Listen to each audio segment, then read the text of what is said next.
Hello, everybody. Dave Hodges here, and this is the Doug and Dave Intel Report, as you can see, with my broadcast partner, Doug Thornton, and we're coming to you on the Common Sense Show, and we're really glad to be with you. Also, our special guest is Tim Alberino, and we had promoted this show as something where we would have a point counterpoint, a live debate about the efficacy of the Air Force statement from an alleged intel officer who is a combat veteran, decorated. We found inconsistencies in the resume that don't fit. But and Doug and I were willing to say that story is total nonsense. And now something has been released this evening, and on Channel 8 News, where George Knapp broadcasts from.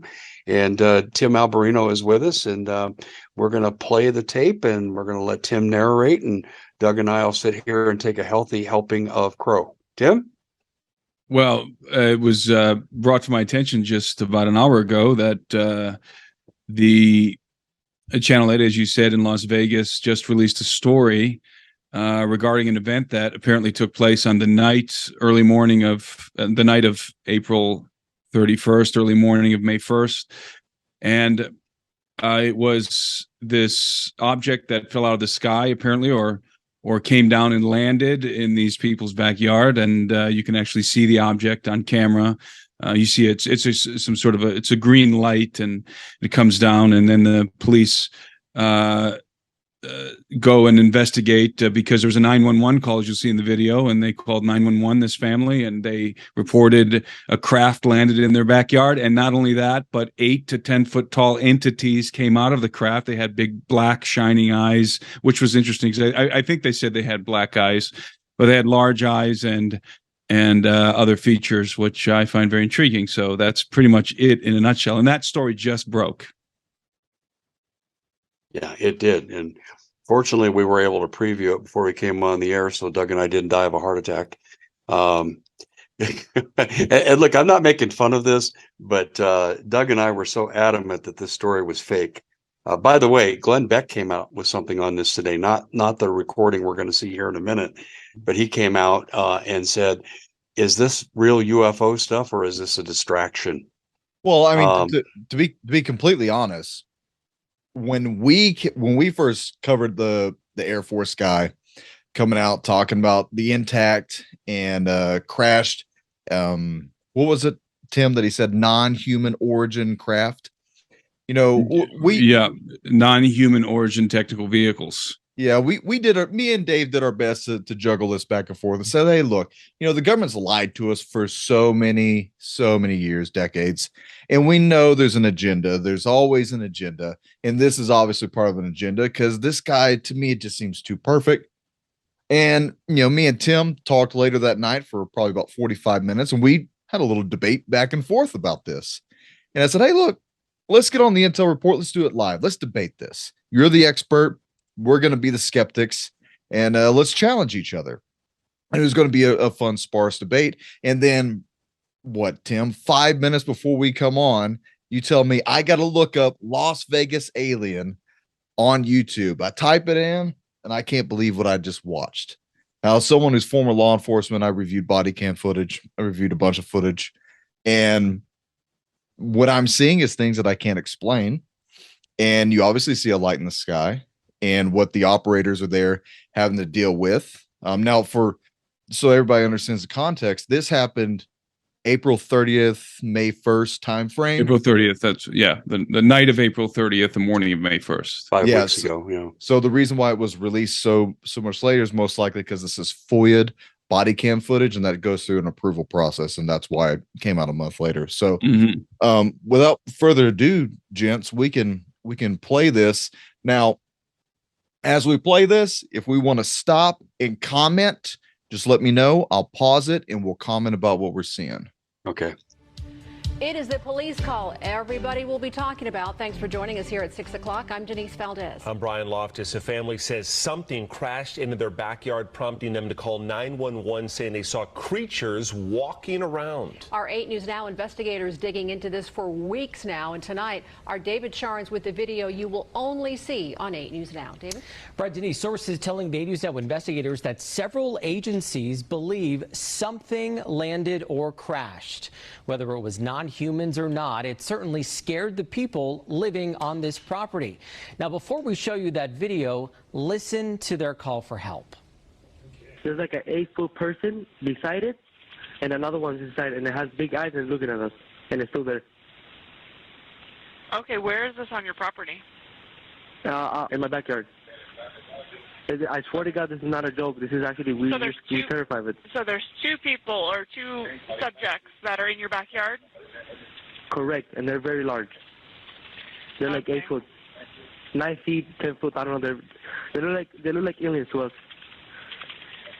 Big eyes. They have big eyes, like I can't explain it, and big mouth.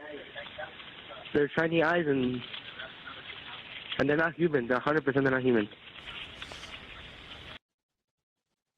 Tim, you had made a reference a while ago, pre-air, that they had shiny eyes. Now, what this reminds me of is eye shine that you see from animals. If they have large eyes, and it didn't say they were all black eyes, but it doesn't not say that. But the fact that it says large, shiny eyes, to me, is probably most likely eye shine reflection from maybe the floodlights are in the back. They didn't say they were glowing. And they did say that they were not human and 8 to 10 foot tall. So right there, can you comment on that? Not really. I mean, I have no idea what exactly these people might have seen. Maybe they're seeing what are called the tall grays, which have the big almond-shaped eyes. Maybe they're seeing nothing. I think we should say that right out of the gates. Maybe it could be a hoax. People saw something come down from the sky, that's for sure. But did it actually land in these people's backyards? I don't know. But you have to keep in mind that it's dark. Number one, it's dark. It's nighttime, and the craft is lit. So whatever they're seeing in silhouette, basically, because these things are presumably standing next to or in front of the craft. So if you have an object in front of if it's dark outside and you have an object or a person standing in front of an object that is very bright, you're not going to see a whole lot of detail unless that person is also illuminated somehow from the front. So maybe the porch lights or something like that. But I would imagine that whatever they saw, they probably didn't see it really clearly because of those circumstances. But the shining eyes, if they have really big eyes, it wouldn't surprise me, as you said, if light is reflecting from those eyes, or maybe they are shining. All right, let's continue. Okay. Well, the 8 News Now investigators obtaining video as officers then responded to the call you just heard. You'll see the officers also saw something in the sky that night, but the big question is, what was it, and is it all connected? Leave her alone. It's almost midnight on May 1st when a Las Vegas Metro Police officer's body cam catches this, something flashing low in the sky. 911 emergency. Minutes later, There's like an 8-foot person beside it, and another one's inside, and it has big eyes and looking at us, and it's still there. someone calls 911 reporting 2 large figures in their backyard. No, I'm so nervous right now. The 8 News Now investigators obtaining another officer's video as he's sent to the Northwest Valley home. I have butterflies, bro. Everyone saw a shooting star, then these people say there's aliens in their backyard. By now, it's more than an hour after that bright light. Officers meeting up with the caller and his family.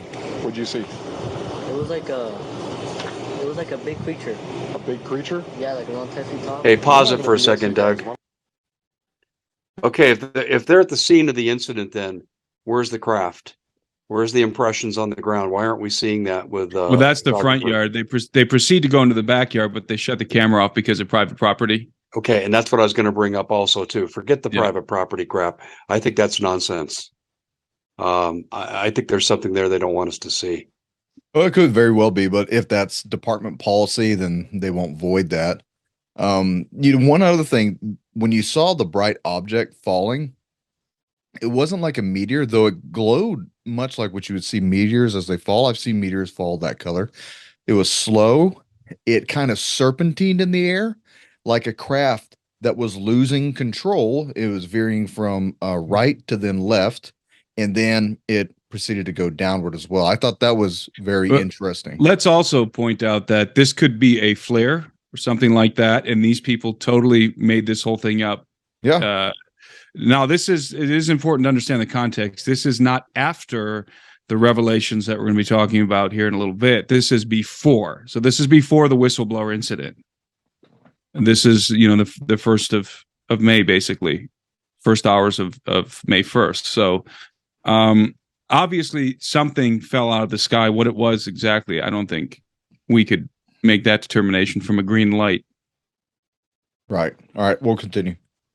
One of my partners said they saw something fall out of the sky too, so that's why I'm kind of curious. Did you see anything land in your backyard, or they see like a big? That's what they say. They see like a big something with light. Look what he does with his hands here. You see that? Did you see that? You see how that he goes like this with his hands? So he's making the shape of a saucer, not like some big rock or something. He's depicting what I would have expected. If this is like an alien craft, it's probably going to be a saucer shaped craft. And that's exactly the motion he's doing with his hands. Yeah, I don't get the sense when I watch. What I saw right now, I do. I was just going to say, I don't detect insincerity here either. That's true. They're very nonchalant about this extraordinary incident.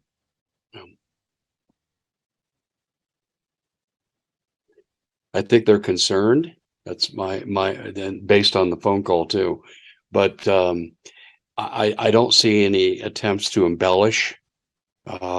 Just pretty straightforward account, and something that they just don't see every day, and they're a little freaked out by it. Sorry, guys. Well, they said creature. Everybody knows what a gray alien looks like, I would think, at this point in time. And I have a problem when people can't use descriptive words, but these are teenagers. Yeah. Reporting what they saw. They get the height based off of whatever is around them in the backyard, so they're using that as reference. But other than that, Tim, Dave, we really can't gain very much more information until more comes out. So, well, like I said, they're very nonchalant about it because perhaps they're in a state of shock. I mean, you would expect somebody to have a little bit of shock. People who see UFOs close up and personal, sometimes there's a little bit of shock. Yeah. Afterwards, it's not like they're running around screaming, "Oh my God, did you see that? Did you see that?" Sometimes that's the case, but if you really have an up close, like I did, I had that up close encounter that I've talked about many times in Brook Park, Ohio. I could have hit it with a rock. We weren't running around screaming and yelling. We literally couldn't say anything. Our jaws are dropped. We could not. We could hardly formulate words right after that incident. We just remained quiet for a long time, me and my brother-in-law. So I wouldn't expect, if this was a hoax, you might expect them to be running around shouting, "Did you see that? Did you see that?" And, just really animated. But the fact that they're so, as I said, nonchalant is very interesting to me. Well, and this is a nice area. This isn't Bubba's trailer park. This isn't Ted Kaczynski out in the middle of, Lincoln, Montana. This is a nice residential area, nice cars. The family seems to be well put together. Just from first appearances. So you have to take the word of what you're seeing when you first come on scene, because you're getting firsthand knowledge from witness testimony. From there, like what you said, though, I would love to have known, because if it was me and I was investigating this and I'm the first guy on scene, you're going to take me right to where this thing crashed. I'm going to be taking pictures. I'm going to be doing everything I possibly can. But let me ask you this, Tim. It obviously didn't crash because it left. So you think it might have, let's go ahead and assume it was some sort of a craft that it lost control somehow. It made a soft landing. Dude gets out, kicks it a few times and it restarts back up and they zip off. Or what are you thinking? Or some sort of an intentional. Let's assume for a moment that it's real, that these people actually saw what they say they saw. It could have been an intentional situation where they want to be seen, or it could be, like you said, there's some sort of a malfunction. They had to land briefly to reset something, who knows, and then take off. But it is extraordinary. You don't often find news reports like this. I mean, they're very far and few between, stuff like this, and where you actually see something coming down in the sky and then you got a 911 call and police investigating. That's all very interesting. And right in George Knapp's backyard too. Yeah, I was just going to add that here. It's George Knapp Station, so to speak. And that's why I think they're covering it, because they cover stuff like this. All right, you want to press forward? Yeah, I'll say this. The description, I think, is truthful from what they think they've seen. I agree. All right. Police walk into the backyard to investigate, but Metro blacked out that part of the video because it's considered private property. What's clear, they're taking this call seriously. Hey, this might sound like a really dumb question, but did you guys see anything fall out of the sky? Asking others what they saw. I would normally discount it as nothing. However, seeing as one of my partners said they saw it too, only reason I'm actually investigating it further. That investigation turning up no concrete answers as of Wednesday. Whatever or whoever fell into that yard, long gone within minutes. Oh, hey, if those 9-foot beings come back, don't call us, all right? Deal with it yourself. I ain't dealing with that. So yeah, this is quite weird, Brian was saying as we're watching this story. Now, we've been in contact with the family in that video, and as you heard in that 911 call, they seem very reasonable and honestly quite scared as you heard them in the call. No, they don't seem impaired in any way. And whatever crashed by the time that police got there was gone, but sources say that there's really no dispute. Something was in their yard. Exactly what? We do not know. I mean, it's so interesting. So, like, the Metro officer sees something, the neighbor sees something. I mean, so what could it be? Well, we know that there are obviously a lot of military bases around this area. George Knapp covers a lot of that stuff for us on the 80s Now Investigators. We're showing you drone video from above that area.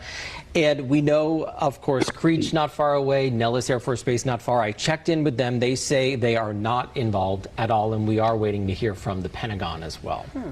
And you talked to these people. It seemed completely legitimate to you. And do you have any personal thoughts on maybe what it was? Right. So it seems from talking to our sources that something happened. There was obviously some flash in the sky. A lot of people saw it that night on the night of April 30th, early in the morning on May 1st.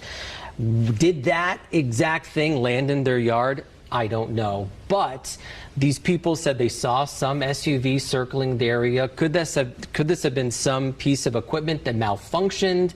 Maybe they saw something and then someone came. I can't believe we're talking about this. Right. Someone came and retrieved it from the backyard in the SUV. We don't know. This all comes as a former high-level intelligence officer and air. You know, this latest variable they put into this van circling around and so forth. I wonder if it's not controlled by it's a large drone, and we're looking at some form of AI.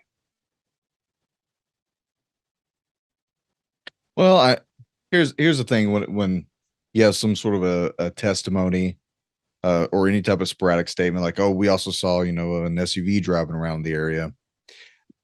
How many different plausibilities could there be for that? I mean, I'm always observing the skies in my area, and I'm up all night long. As you guys know that I typically go to bed at like 3 or 4 in the morning. So, and I'm in and out all the time. So if I saw something falling from the sky, I will probably go and get in my excursion and go drive around until I can find it.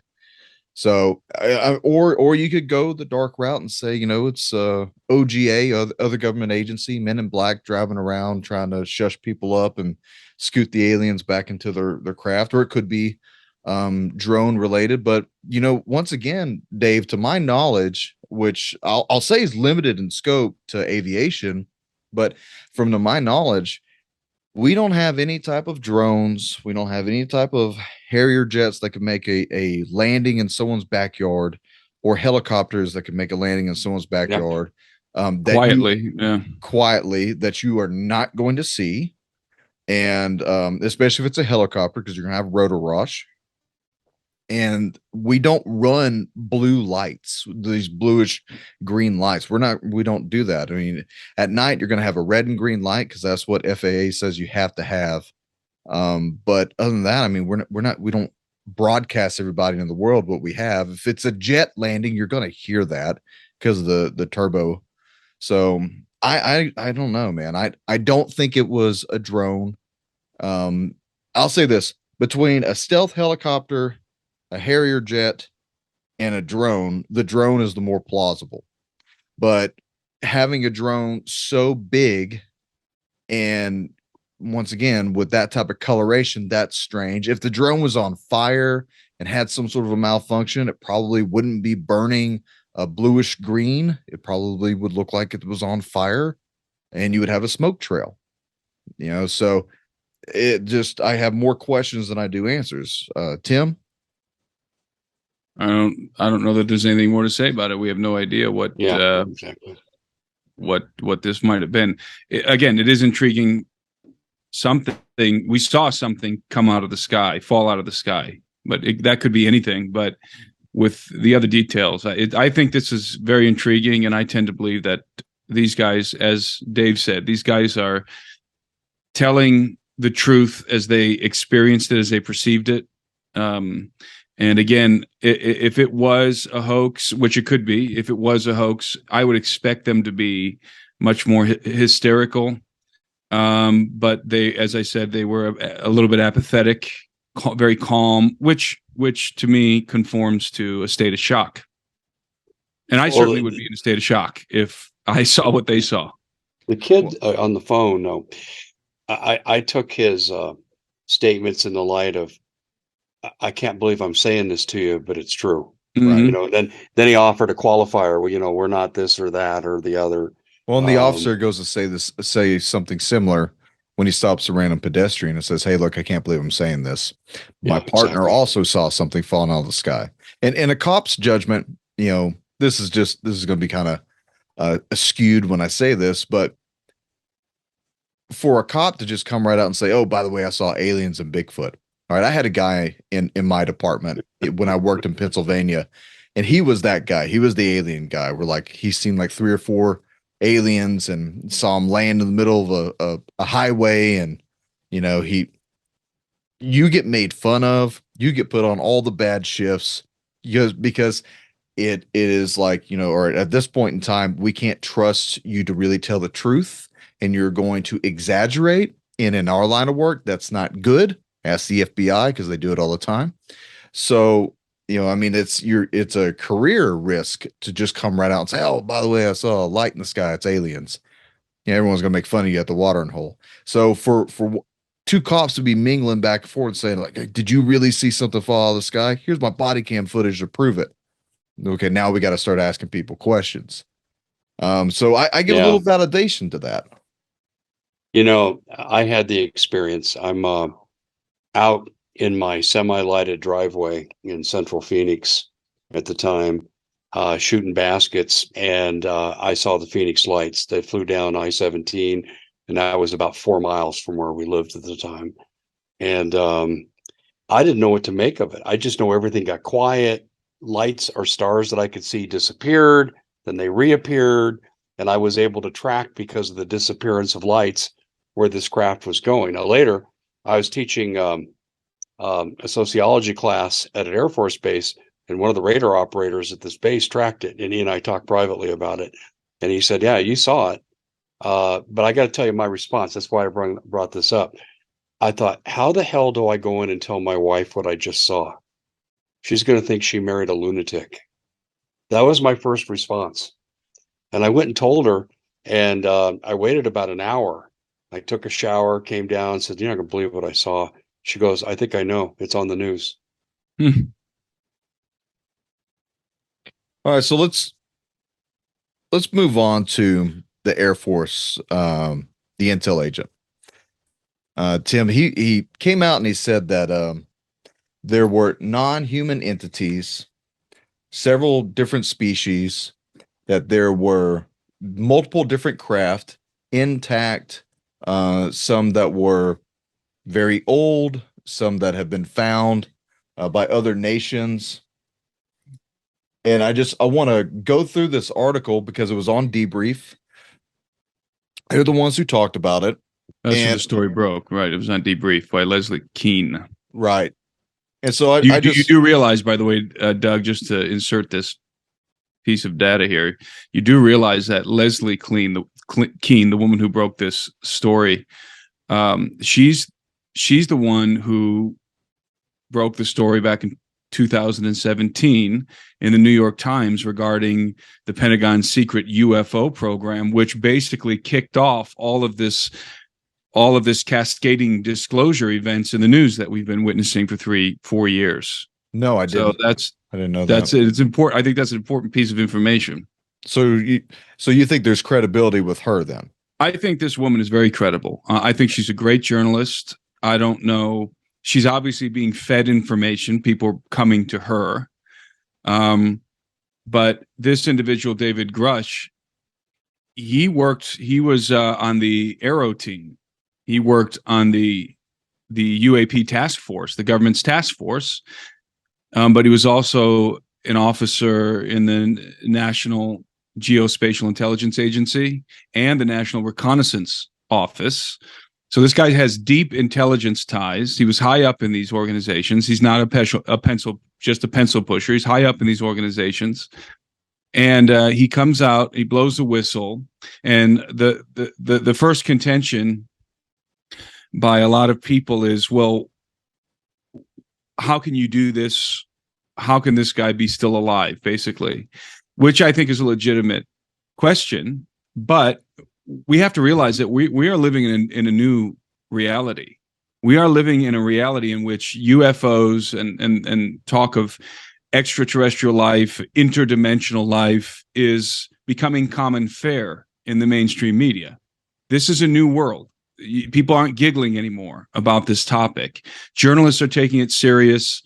The most prestigious newspapers and news organizations in the world are now taking this serious. We have Congress investigating. It's out in the open. The Pentagon has admitted, as we've said ad nauseum on your program in the past, that UFOs are real. So we know that the controversy is over. UFOs are real. And we've had declarations by his name just escaped me, the physicist who said that he's handled materials from Bob these Lazar. craft that are, I'm sorry? You got Bob Lazar. No, not Bob Lazar. His name will come to me in a moment. He's handled materials that are for materials from vehicles that were not made on Earth, basically, paraphrasing what he said. And so this is obviously this guy, he blows the whistle in this environment. So this environment never existed before. It never existed before. If you reverse the clock and go 10, 15, 20 years into the past, he'd be dead. I have no question. He would have never gotten to the whistleblower position. He would have died. They would have killed him. And I'm very confident about that if you go back 20 years, especially and beyond. But because of this new environment, it's a totally different scene at this point. And so I think we should probably be expecting whistleblowers at this point in time. There is now cover. Cover exists. Congress is not waving this away as they would have decades ago, or even just a handful of years ago. When this guy, he brought his documents, which he can't obviously show them because he'd go to jail. They're classified. But he brought them to Congress. He delivered the proof in terms of the documentation that he was given. He brought it to Congress. And what's really important to understand is this guy did work for Aero. He worked for the All Domain Anomaly Resolution Office. And the reason why he became privy to this information, because in the course of his investigation, he was hitting this wall because he couldn't, when he was trying to find out about crash retrievals, he was hearing rumors about it. He hit a wall. He said they were not allowed to be read in to the program. So it was made clear to him that the program existed and they weren't going to be read into it. And so you have to take his position. Let's assume he's honest. All right. I don't know anything about him other than what's been published, but let's assume he's honest. And he really is trying to investigate UFOs. And maybe he's excited about it. Maybe he's really, really serious about his job with Aero. And he wants to take this track and investigate the possibility of crash retrievals. And he's getting stonewalled. and maybe threatened, probably threatened. In fact, he did say there was a report somewhere in the reporting that he came forward because he was getting threatened by private contractors, exactly who you would expect him to get threatened by the way, private contractors, because they're the ones who have the purview of if you go down to, probably not anymore, but back before George Knapp blew the whistle on this with Bob Lazar, if you went to Area 51, you would encounter, if you tried to walk onto the base, who would you encounter? You would encounter guys in fatigues or in black uniforms. Who would they be? Would they be U.S. military? No, they would be private contractors. So, and in all the reporting about these guys, all of the leaks that have come out and people's encounters with these guys on these bases, they're very, very aggressive, very aggressive. And so it wouldn't surprise me, it wouldn't shock me if his story is true, that he was being threatened by private contractors. He's being certainly stonewalled when trying to investigate the crash retrievals, because as I've said on your show before, the Arrow and the other UAP investigative bodies that have been formulated over the last handful of years, it's all a dog and pony show. So is the Congress's investigation into UFOs. They're only going to be allowed to know certain things that fit into this new narrative about UAPs, but they're never going to get the crash retrieval information. They're never going to get to the abductions. They're never going to get to the reverse engineering and all of that. They're not going to be given access to those programs or knowledge about them. And so, again, assuming that this guy is being honest, assuming that he's telling the truth, and he may not be, assuming he is, this is exactly what I would expect, how I would expect this to play out. He's getting stonewalled, and then he has friends in the intelligence community who come to him privately and tell him this is all true. They can't talk about it. He's not allowed to be read into the program, and so forth. And again, you combine this with legitimate threats from these private security operations, and it explains why he would come forth. He feared for his life. This is a new environment. It's an environment that's friendly now to and open to this discussion, which was not the case a few years ago. Now it is. And so there's a new environment for whistleblowers. He can go straight to Congress. He can go straight to the whatever the body in Congress, I forgot the name, that's investigating UFOs with Jill DeBrandt. He can go straight to those people. He can put the documents on their desk and say, here they are, protect me. That did not exist before. It does exist now. And he can go right to the media. The media before would have buried this story. Now they're not burying it anymore. So the conditions are such now that allow for a whistleblower. This was not the case. And I think it's also important to note that just, I believe last week, about a week ago, NASA had their first hearing on the topic of UAPs, of UFOs. NASA announced some time ago that they were putting together a task force to investigate UAPs. They had their first hearing the other day. And what did NASA say? This is what they said right out of the gates. Dan Evans, who's the study director at the hearing, here's what he said. Quote, I want to emphasize this loud and proud, that there is absolutely no convincing evidence for extraterrestrial life associated with UAPs. So there's your official narrative. That is the government narrative right there. The whistleblowers narrative is the opposite, is antithetical to that narrative. So you have dueling narratives. You have the official narrative, and NASA's definitely the official narrative here. This is the organization that most Americans would assume is going to blow the lid on the existence of aliens, is going to reveal the truth that we're not alone in the universe. They come out just a week prior to the whistleblower, and we know that the whistleblower had already been in conversation, that Grush had already been in conversation with George Knapp weeks prior to doing this interview. So they probably knew he was coming. They preempt him with this NASA hearing, and they put out their emphasized statement. Loud and proud, he said, there's no convincing evidence for extraterrestrial life. So that's what preempted the whistleblower.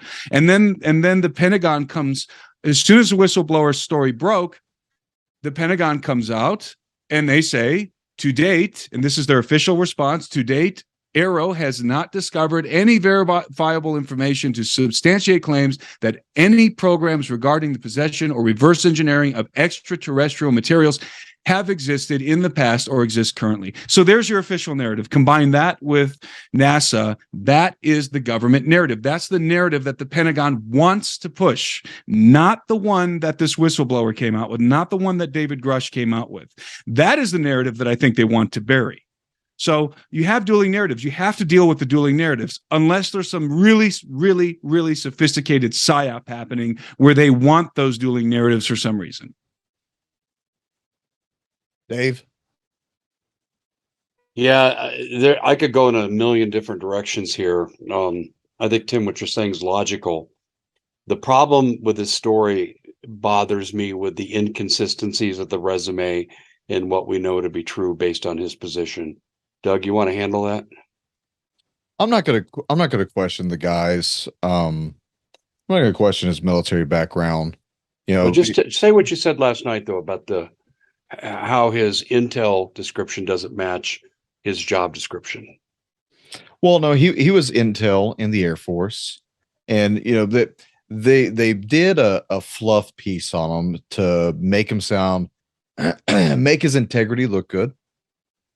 And maybe, Tim, after talking to you about it, I've had to eat crow a little bit and change my narrative and think about this. Maybe they, pulled out the stops and said, "Hey, we need to find buddies of yours that are in the intel sources, and that way they then can say you are also, good to go. You have high integrity," which they did say. You had two other references in the debrief article that said that. Yeah, but would you do that? Would you give that kind of testimony if you were working for the intel? And this is what I told Tim in my prior understanding of how that world works. If you disclose state secrets, and I mean, like, we're not talking about, look, so right now the FBI won't give Congress access to, the whistleblower in Ukraine because they say the Biden family might have him killed. Nobody seems to really care about the fact that a sitting president may assassinate a dude, apparently, but they're more than willing to go that route. But who cares, right? In all reality, we all know Biden is a criminal. But this, as Tim will go on to tell us, is world changing. This is a world changing news. This is the biggest thing that has hit, modern day news telling ever. The not just the disclosure of UFOs, but the disclosure and, honestly, not a good rebuttal that there are aliens. I want to ask Tim a question on this too. Tim, one of the things I heard that one of the witnesses say was they looked at us. It's interesting there was no interaction beyond that, don't you think? Yeah, I mean, again, if what they're relating actually happened, it sort of smacks of an incident that was intentional. They wanted to be seen. If there's no communication, that's interesting. I mean, I would have expected, if there is communication, it probably would have been telepathic, number one. But again, if it really happened the way they said, it seems intentional to me. I doubt that, and by the way, something also that I was thinking about when we were talking is, how come this thing lands, 911 gets called, how come nobody saw it take off? That was a question I had too. Yeah. Now, this is something that people need to understand in regard to UFOs. And I would be more specific, and I would say the non-human craft. And I absolutely believe, as everyone knows, I absolutely believe the testimony of Bob Lazar. And Bob Lazar said something very interesting. He saw the craft in operation, the sports model saucer that he was working on at the S4 facility. When he saw the craft in operation, he describes that when the craft is fully energized, or energized to a certain degree, it is for all intents and purposes invisible. You can't see it from certain vantage points. And the reason why is because it's bending gravity, it's generating gravity waves. and it's distorting light. And so it's bending light. So, which gravity does. So you can't see the craft when it's energized. So maybe, of course, this is just spitballing. Maybe the craft, let's say that it was this incident in Vegas, that this craft was they were in trouble, some sort of a technological malfunction, and they were not the craft was not fully energized. And so you saw it land. But when it took off, it was fully energized. And so it would have been practically imperceivable, according to Lazar's testimony. And again, I believe, especially now, I believed it before, but now I think it's ironclad. I believed Lazar's testimony, and I do believe that explains why so many of these craft, people see them and they say it was in the sky and it was blinking lights, it was moving around, and then it disappeared. And a lot of people, I believe Lazar too, Tim. Totally, because a couple of things about Lazar. One, this didn't help his life. He stood to gain nothing from this. And then secondly, he was working in a classified facility, and the government tried to say he never worked there, and yet they found his name on a phone log. Exactly right. Mm-hmm. And I want to make a connection.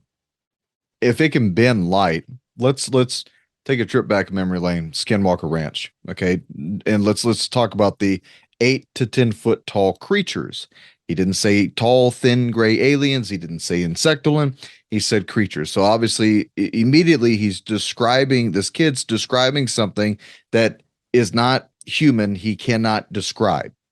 Yeah. So recall the ranch owner, the original ranch owner, and his son were dealing with this hippie dude who's like 6'4", who comes out there and says, I just want to meditate out in the field.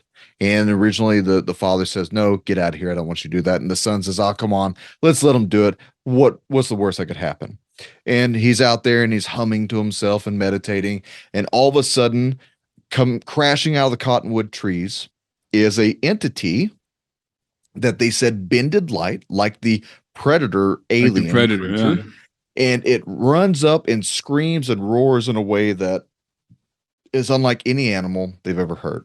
So if the craft can bend the light, and the creatures near the craft were 8 to 10 foot, and in Skinwalker Ranch, there's a creature 8 to 10 foot that can also bend light. And the most common orb that's seen, that was documented, because I've exhausted almost all resources on trying to research Skinwalker Ranch. The most common orb that was seen out there is that same color, that blue to green color. So we're seeing a little bit of similarities here. Right. We should also note that people, and you probably can attest to this, I think people, when they have an experience, even if they witness armed robbery in a store, I think it's often the case that they're not very accurate on how large somebody is. Exactly. Sometimes somebody seems looming and dangerous, and so they exaggerate the height. It could have been that these things were 6 to 7 feet tall, 7 to 8 feet tall. I mean, I don't think. And again, they're probably seeing it in silhouette because the craft is very bright behind them. They're probably seeing it in silhouette somewhat, and insectoids are rather tall.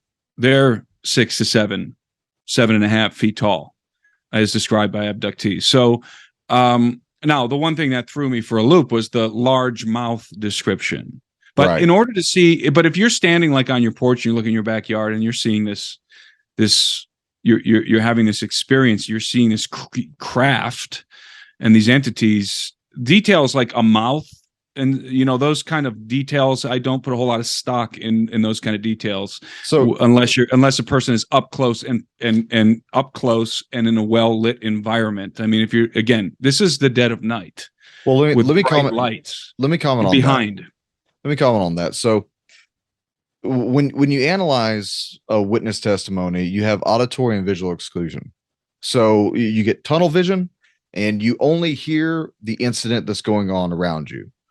I have gone over hundreds and hundreds of use of force reports from officers, from everything in between, from just a regular detention to someone pulling their guns on people.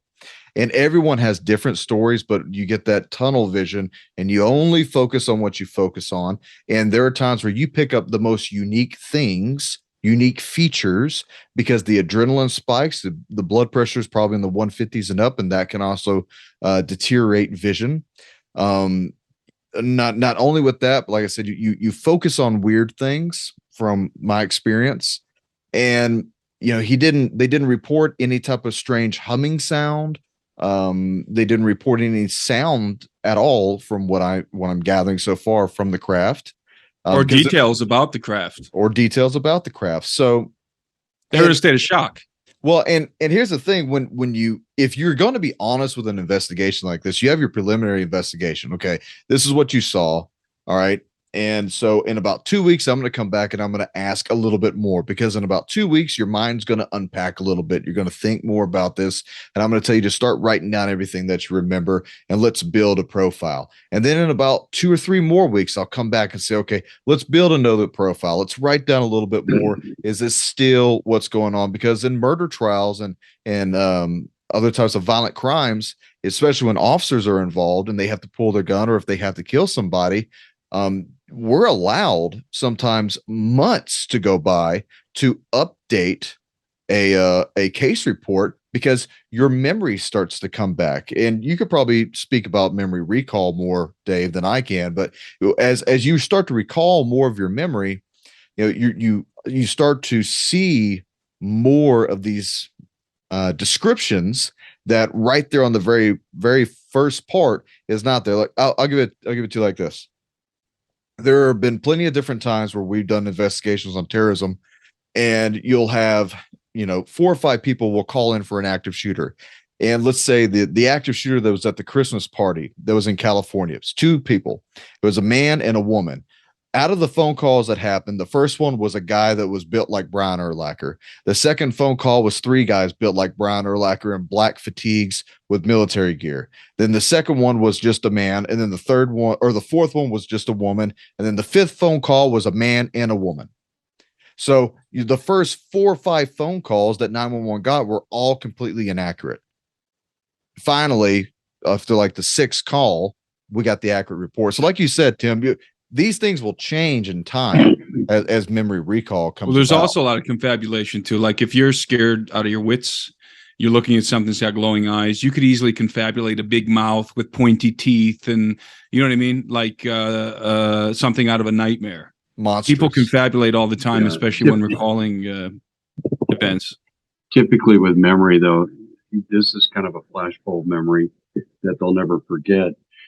But in flashbulb memories, what we know is details tend to be obscured. And the one thing that was a little inconsistent with that principle was the mouth comment, Tim, that you made. Hey, we got your audio deteriorating. There's variability in that, though. Interesting. Okay, I'll give it back to you guys. We're good. Go ahead, Dave. Yeah, that's weird. My microphone just flat cut out and came back on by itself. Well, it's kind of par for the course. At least I'm not sending out text messages anymore to people I don't know. The embellishment is not there with these people. I don't see that at all. But it is interesting that they would jump right to that one minute detail about the mouth. But I will say this: if the mouth was so out of place in the overall depiction of the being, that would make sense. They would be drawn to that, because the brain is attracted to things that are novel, things that are unique. So again, I don't see anything here in their testimony, but I will tell you this: in my mind, I'm going to play devil's advocate for a minute. The fact that a van's driving around is irrelevant to the event, and the fact that they brought it up meant that the van itself was unique and there was something unusual about what was going on with the van. That's how I would take that. And if you got a van and then you got this lowering craft onto a yard, and assumingly they took off, I just wonder if it wasn't a staged event. And let me give you, and I'm just playing devil's advocate, but one day after the revelation by this Air Force intel officer, met with a lot of scorn and derision, now you have this come out on the heels. That makes me ask a question. Well, the actual story, the story published the day after, but the event happening in over a month before. But I'm saying the release of it seems to bolster the account from the day before. Because what did Doug and I say when we came on? Yeah, we're deciding on how much crow we're going to eat. Okay, and I that could be a purpose of why they released this story now and not before. Well, what I'd like to do is I'd like to play this 4-minute footage of Grush speaking to the reporter, and let's just analyze this for a second. That way we have some context in this. When you say crash retrieval, what do you mean? These are retrieving non-human origin technical vehicles, call it spacecraft if you will. It's probably not the right parlance, but no kidding, non-human, exotic origin vehicles that have either landed or crashed. We have spacecraft from another species. We do, yeah. How many? Quite a number. That out. So what I think is interesting is once again, words mean things. He didn't come right out and say we have flying saucers, we have cigar-shaped craft. He said various different types of craft. And this article, I think, is more telling than anything else. Let me pull it up for a second. Let me make a comment real quick while it's fresh in my mind. First of all, the physicist that I was trying to remember literally just came into my mind. His name, Eric Davis. This physicist briefed Congress on what he had analyzed. So this isn't just some guy coming out of left field. And this story, of course, this came out a few years ago with the Tic Tac UFO story and the other story that journalist Leslie Keane broke regarding the secret UFO program that the Pentagon had running. And what Davis said was that the materials that he looked at were exotic. They couldn't have been fabricated on the Earth. How would a physicist know that? It's very simple. They would find isotopes in the metal that are not derived on planet Earth. They would find the atomic structure of the metal, or who knows, the chemistry of the metal could not have been formed on Earth. There are things that we know exist in outer space that do not exist on planet Earth. So when this guy says exotic, he says non-human exotic origin vehicles. That word exotic is very important. And it's extremely important to the conversation of extraterrestrials. Because the big debate in the UFO community is, are these extraterrestrials or are these interdimensionals? It doesn't matter to me. It doesn't matter because however you slice it, they're extraterrestrial. They're not from planet Earth. If they're from a different dimension, then they're from an entirely different world. But this notion that they're looking at exotic materials, this is, again, very important to a physicist, and it's very important to the conversation because it informs us that at least some components of these vehicles are not derived on planet Earth. In other words, they come from somewhere else, either in the solar system or the galaxy or the universe at large. They do not come from planet Earth. That word exotic doesn't just mean strange. When you're talking about physics and you're talking about exotic materials such as element 115 that Bob Lazar talked about, we have no stable, we do not have any stable element 115 on the Earth. We have isotopes that are unstable that only exist for very brief periods of time. So keep in mind, when we talk about exotic materials, we are talking about, at the very least, extraterrestrial materials. And so again, if a physicist looks and he finds certain isotopes and he finds certain kinds of metal and he does this analysis and the chemistry and so forth, they can determine that these elements came from outer space, or maybe came from a certain planet or a certain sector of the solar system or something like that. And if that is the case, and I believe it is, then you are talking about an extraterrestrial reality. Because the craft was fabricated somewhere where these materials are harvested. And you also or at least these materials are harvested somewhere other than planet Earth. And then the question is, who harvested them? And you also said to me yesterday, though, that there could be also an issue with how the nuts and bolts craft can't be remanufactured here on Earth because it can only be manufactured in zero gravity. Will you elucidate on that a little bit? Well, there's some commentary from Bigelow that would suggest that maybe the craft were engineered in a different environment. and the different kind of gravity, different kind of atmospheric composition. And that's why, because it seems to be that the government is having a really hard time reverse engineering this stuff, and that should be expected. It's like giving a laptop to an ancient Greek person and having them try and reverse engineer it. So it makes perfect sense. And that's precisely why, returning to our reference to Bob Lazar, that's exactly why they brought Bob Lazar into the S4 program, because according to Lazar, the previous guys died, or the guy that he filled his position, that guy got blown up or something working on the craft. And they're not making any headway. So they brought Lazar in to try. They're trying new guys to see if they can get some different perspectives, different points of view, to see if they can figure out some of this technology. And Lazar didn't get very far himself. It's so exotic. First of all, if this craft operates on, let's say that the fuel for some of these craft, and it's probably variegated, okay, but let's say that one of these specific kinds of, let's say saucers, let's be specific, uses exotic material, exotic matter, such as element 115, which according to Lazar, element 115, what made it special is that it produced antimatter. It produced antimatter. And so they were able to create a matter-antimatter reaction, a reactor in which antimatter and matter collided, which is one of the most powerful forces that we know of, matter-antimatter collisions. So let's say that's true, and that element 115 is the key. It's the fuel, right? Well, we don't have element 115. So right there, we're kind of screwed. Maybe we can reverse engineer some of the components. Maybe we can improvise known conventional components and create hybridized craft. But if you don't have a readily available source of element 115, you're not going to be able to reproduce that reactor. And so it makes sense that these exotic materials, again, emphasizing exotic materials, we don't have much of it. Therefore, we cannot replicate exactly what these entities are building, because they're not building them with the conventional materials we have on Earth. That's a real problem for us. We can try and copy, we can try and figure out the physics, and again, we can try and improvise.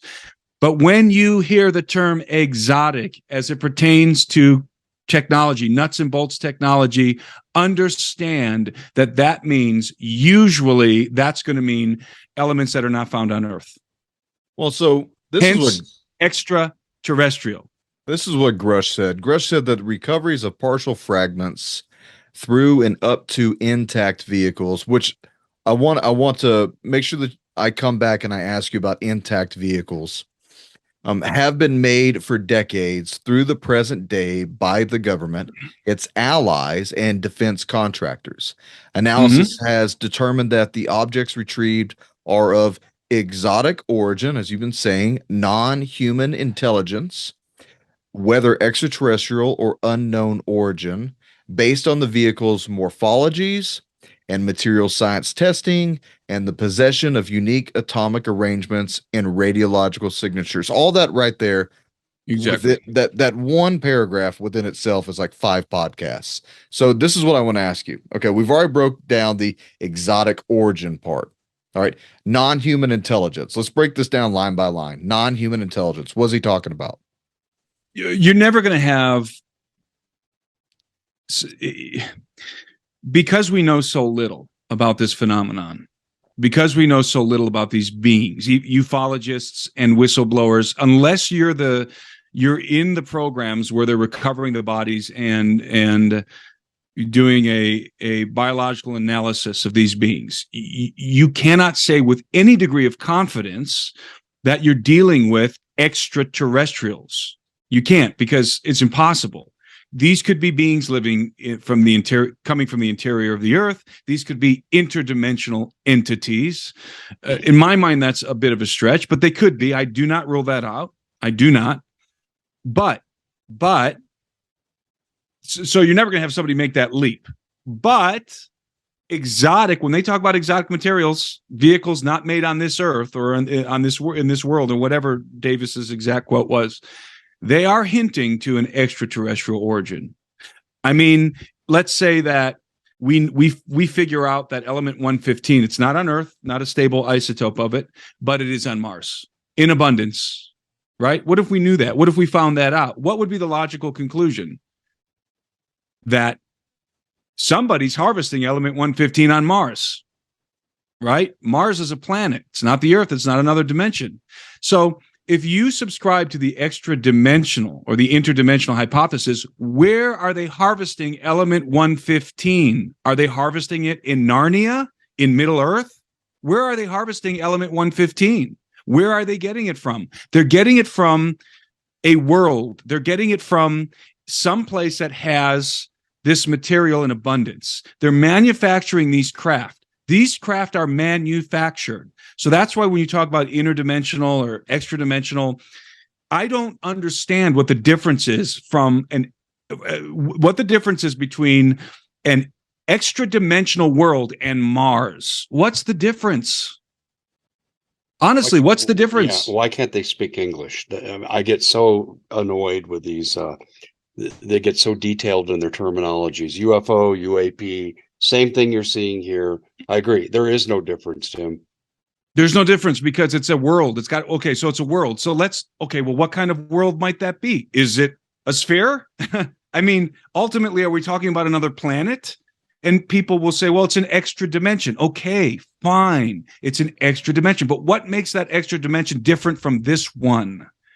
Okay, these craft are being harvested. They have metallic components. We know that. Roswell, remember the memory metal, which I think we can now produce, by the way.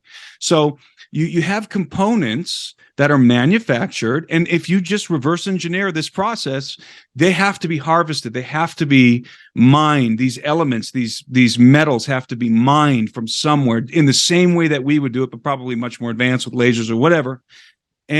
But they're getting it from raw material. Where's the raw material coming from?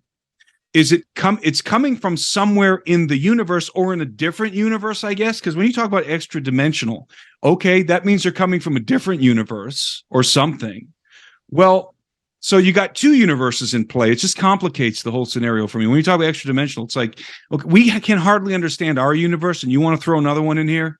I mean, it just doesn't. It's. That's why, to me, it's much more plausible it's tongue in cheek. When you hear about exotic materials, yes, they could come from theoretically, they could come from a multiverse. They could come from a parallel universe. Sure. But that parallel universe is apparently very, very much like ours because they're building craft. They're building technology that crashes, that can be reverse engineered, that we can harvest components from. They're in biological bodies, whether these are suits or whatever. They're in biological. There's a substrate of biology here somewhere. So the point is, I think that we need to read between the lines here and understand that what we're being told, and I think we're being told this even in a much less direct way from the Pentagon, but we're being allowed to understand that we have craft that has isotopes, that has components, certain kinds of metal in it, in the craft, that don't come from planet Earth. And if that is the case, and I absolutely believe it is, then what does that say about the beings who built it? It means that they don't come from planet Earth. Or let's say they do come from planet Earth. Let's say they're the Vril that the Nazi were looking for, and the Vril live under the ground. It still means that these entities went off planet Earth into outer space or whatever through the portal into some other dimension and went and harvested these elements. Right? So at that point, what's the difference? If they're terrestrial entities who are going off planet to get exotic elements, at that point, they can go wherever they want. They can be anywhere. They can be on Mars. They can be on the dark side of the moon. They can be on Jupiter at that point. So when it says whether extraterrestrial or unknown origin, I think you've pretty much beaten that horse to death. But to me, when you talk to these intel guys, okay, words matter. Meanings of these words matter. You say non-human intelligence, then you say whether extraterrestrial or unknown origin. Okay, non-human intelligence, let's go ahead and say it's not people, and we don't know if it's aliens or if it's other. Fill in other. Well, it's even more specific if we're going to reference David Grush's testimony, because he said that this task that there was a broad crash retrieval program that he was not allowed to be read into. Okay.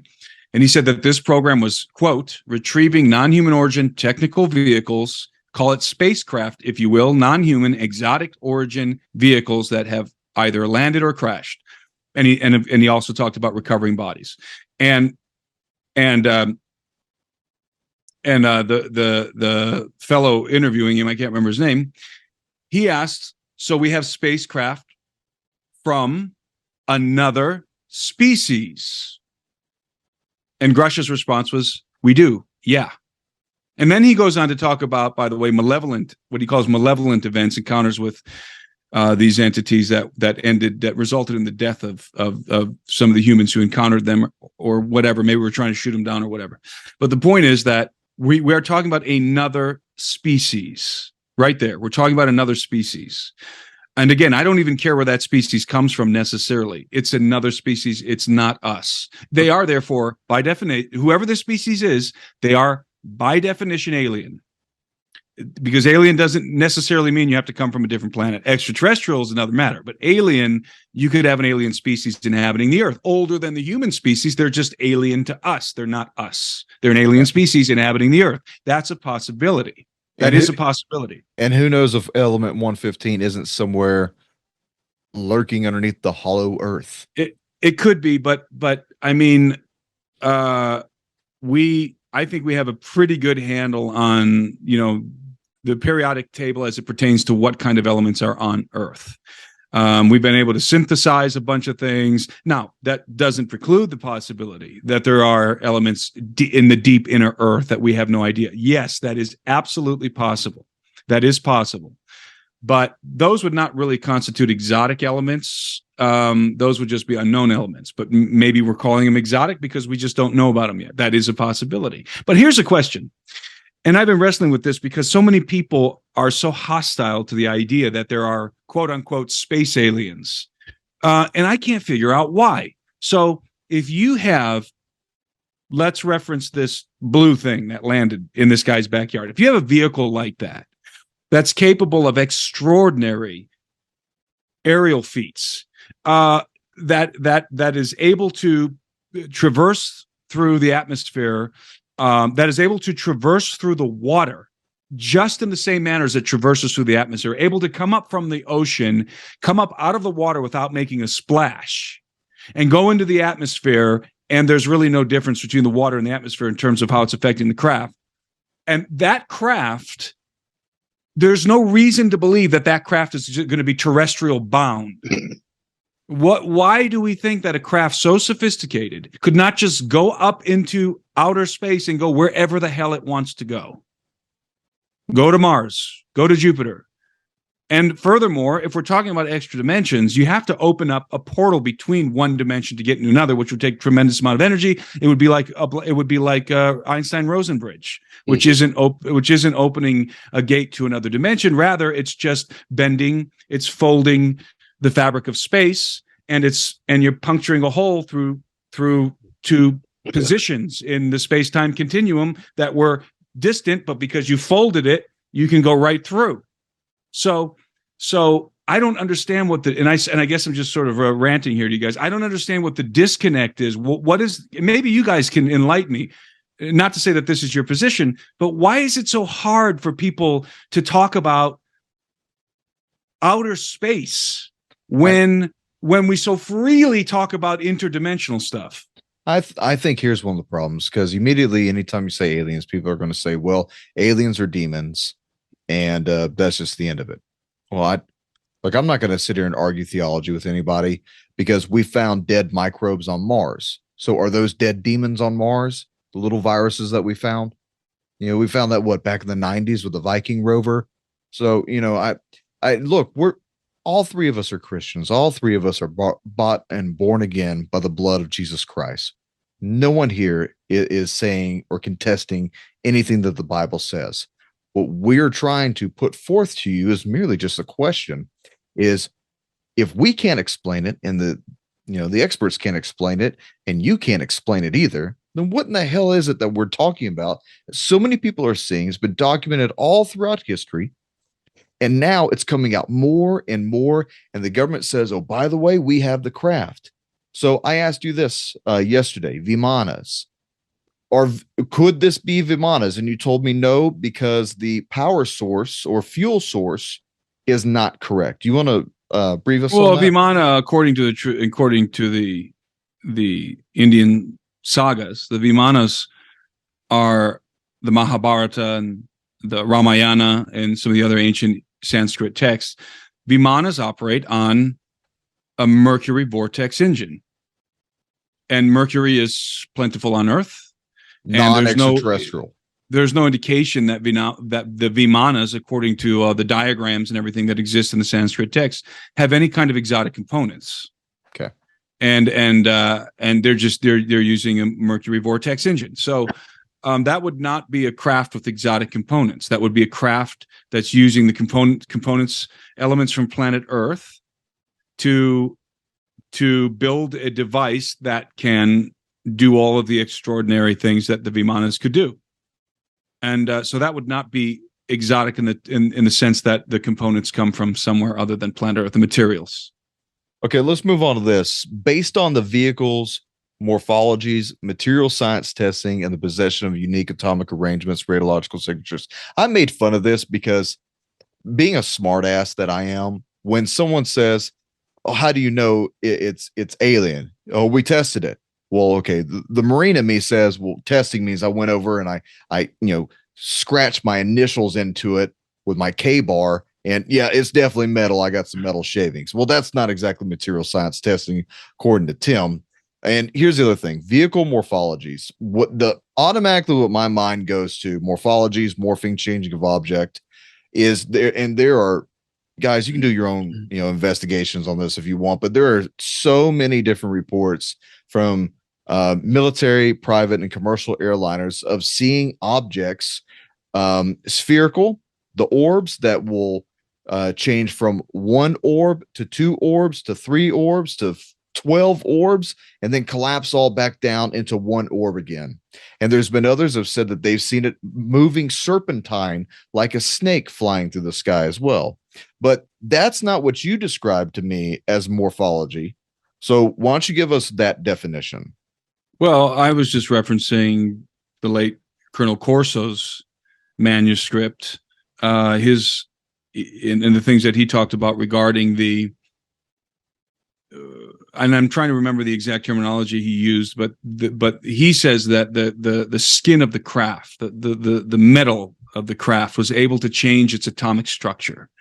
It was able to rearrange its atomic structure, whatever that means. Maybe take a different shape or something of that nature, and that could be morphology. But I'm not exactly sure what they're saying. Morphology could be a term that's used in physics in a different way than we're thinking completely, or it could also just reference the way that the materials are manufactured. In other words, one of the common features that's often described of these exotic craft is that they don't have any rivets, they don't have any seams. They seem to have been molded from like a singular metal or something. That they're seamless. It's quite extraordinary if you think about it, because we couldn't create an entire craft like that ourselves without rivets and joints and things like that. But apparently they do, and so that could be what they mean by morphology. But again, this could just be a term, that's in metallurgy or physics that means something very specific that I'm unaware of. Okay. Unique atomic arrangements and radiological signatures. That would just be indicating that that this material is not anything that we know of on Earth. That would be an indication of that. Okay, so he goes on to say we're not talking about prosaic origins or identities. The right. material So it's not the intact Chinese. And partially intact vehicles. It's not the Chinese, it's not the Russians, it's not us. That's what he's saying. It's non-human, exotic materials. He's saying extraterrestrial without saying extraterrestrial. Now, maybe is he saying interdimensional? Maybe, but nobody knows anything what that looks like or whatever. As far as I know, nobody's gone through an interdimensional portal to go and scope it out and come back and tell us what it's like. We have no idea what that would even be like. But as I always say, and this is why it baffles me that this is discounted so presumptuously, is what I always say is you can get a high-powered telescope and see the rings on Saturn. You can look at Mars, and it's quite impressive. And you can see this beautiful planet, very much like Earth, and it's not difficult for me to imagine, let's say, for example, the Greys inhabiting the interior of Mars, manufacturing these things. It's not hard. It's quite easy because I can actually see the planet Mars through my telescope, through a telescope. Whereas an interdimensional world, you can't describe it, you can't touch it, you can't see it, you can't prove it. It's just a concept. And again, I keep ranting on the interdimensional thing because that is the primary contention. The contention about demons is at this point, it's not even really a serious contention because you have to, first of all, it's like, what is a woman? Well, what is a demon? You have to define a demon first before you can even talk about a demon. If you're talking about a Western Christian or just a Western world's definition of a demon, then it could be literally anything. A demon could be literally anything. But if you're talking about within the constraints of the Hebrew worldview, you're talking about a very specific disembodied creature, the spirits of dead giants, the ravenous spirits of dead giants seeking to inhabit bodies. That's what a demon is. And as far as I know, they don't manufacture technology. And they're tied to Earth. They're specifically Earth-born. Yeah, those are specifically Earth-born creatures. That's part of what their name in Greek means. So the other hard part of that is that they'll say the Nephilim, the fallen angels. So let's clear that up real quick before. Well, because people conflate demons, Nephilim, and fallen angels. Those are two different things. Nephilim and demons are the exact same thing. Nephilim could refer to a living giant or the spirit of a dead one, which the spirits are I would say that the accurate terminology would be an unclean spirit or an evil spirit. That's what a demon is. But those spirits proceeded, according to the Hebrew worldview, proceeded from the bodies of dead Nephilim. So the dead giants. So those are basically the same thing. Maybe a Nephilim is the living one, the actual physical being, and the unclean spirit of the evil spirit is, and that is what the Bible calls a demon, by the way, what the Greek renders as a demon. So when you say demon, you got to have a context for it, or the word literally means nothing. So if you're referencing a demon from the biblical perspective, then you should be accurate and understand that you're talking about the kind of things that Jesus cast out of, for example, the Gadarene demoniac, the legion that was inhabiting him. That's a demon. Those are demons. Or you could also call them Nephilim. They're spirits of the Nephilim. Nephilim themselves are the offspring of the Watchers, who are, quote unquote, fallen angels. Not a big fan of the term fallen angel, but it suffices to describe what we're talking about. So those are different things. Now, if you say, I believe that the entities that are piloting these craft are fallen angels, well, I wouldn't disagree. I think some of them are. I wouldn't call them fallen angels. I would just call them insubordinate sons of God, or insurrectionary or rebellious sons of God, or apostate sons of God. They're an angelic race, and I fully expect them to be at the helm of advanced aerospace vehicles. Fully expect them to be doing that. So I would agree with that statement. The general premise of that statement: fallen angels, are the ones flying around. Well, I would not be so definitive. I would not say that all of these craft can be explained by fallen angels. What about the good guys? I mean, why leave out the good guys? Why do we always just talk about the fallen angels? What about the good ones? Are they flying around these craft? I think so. So just angels would be a better way to say that, rather than just fallen angels. And in terms of who's piloting these craft, but I would never limit it to that. I would say there's probably a host of different things going on, different factions, different entities, hybrids. I think is probably too complex, even really, to get a handle on it. Even if you were read into these programs, these reverse engineering programs, and saw the data, the analysis from the autopsies of the bodies, we still probably would be left, pretty clueless about what exactly is going on. So let's talk about the craft then. All right, because Grush says that the material includes intact and partially intact vehicles. So evidently these things can fly through space. They can hit water at Mach speeds, which should destroy it. It should completely disintegrate anything that's here terrestrial. If it's moving through the air, yeah, but if not, if it's in its own gravity bubble. Correct. So what do you think we'll see? Anything intact craft, partially intact craft? We'll have any revelation of that the government will say, because it's classified. Unless Congress were to I don't know if Congress has the power even, I don't know, to declassify something like that. But no, because it's classified. Yeah, it has to be declassified. They'll never show it to us. I don't know. What do you think about that, Dave? They never will. They've had how many years now? 70, 80 years. I agree. They never will. Even if they have retrieved crash saucers, that's an industry unto itself. And I think they want to keep it a proprietary secret. And maybe for good reason, we got technology that trumps anything that the Chinese, the Russians have. We're not going to show that. We're not going to let them know. We'll send it to Ukraine. Yeah, but then what's the okay? Yeah, right.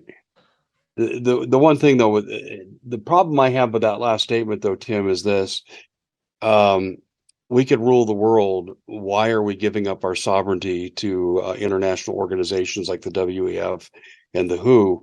If we had that technology, we wouldn't have to bend the knee to anybody. Because there's a different plan for that technology. I would just say, using Richard Dolan's phrase, a breakaway civilization. I think there is a breakaway civilization at this point that transcends governments. If you look, if you take a quick trip back into history, look at De Glock and the Nazi Bell.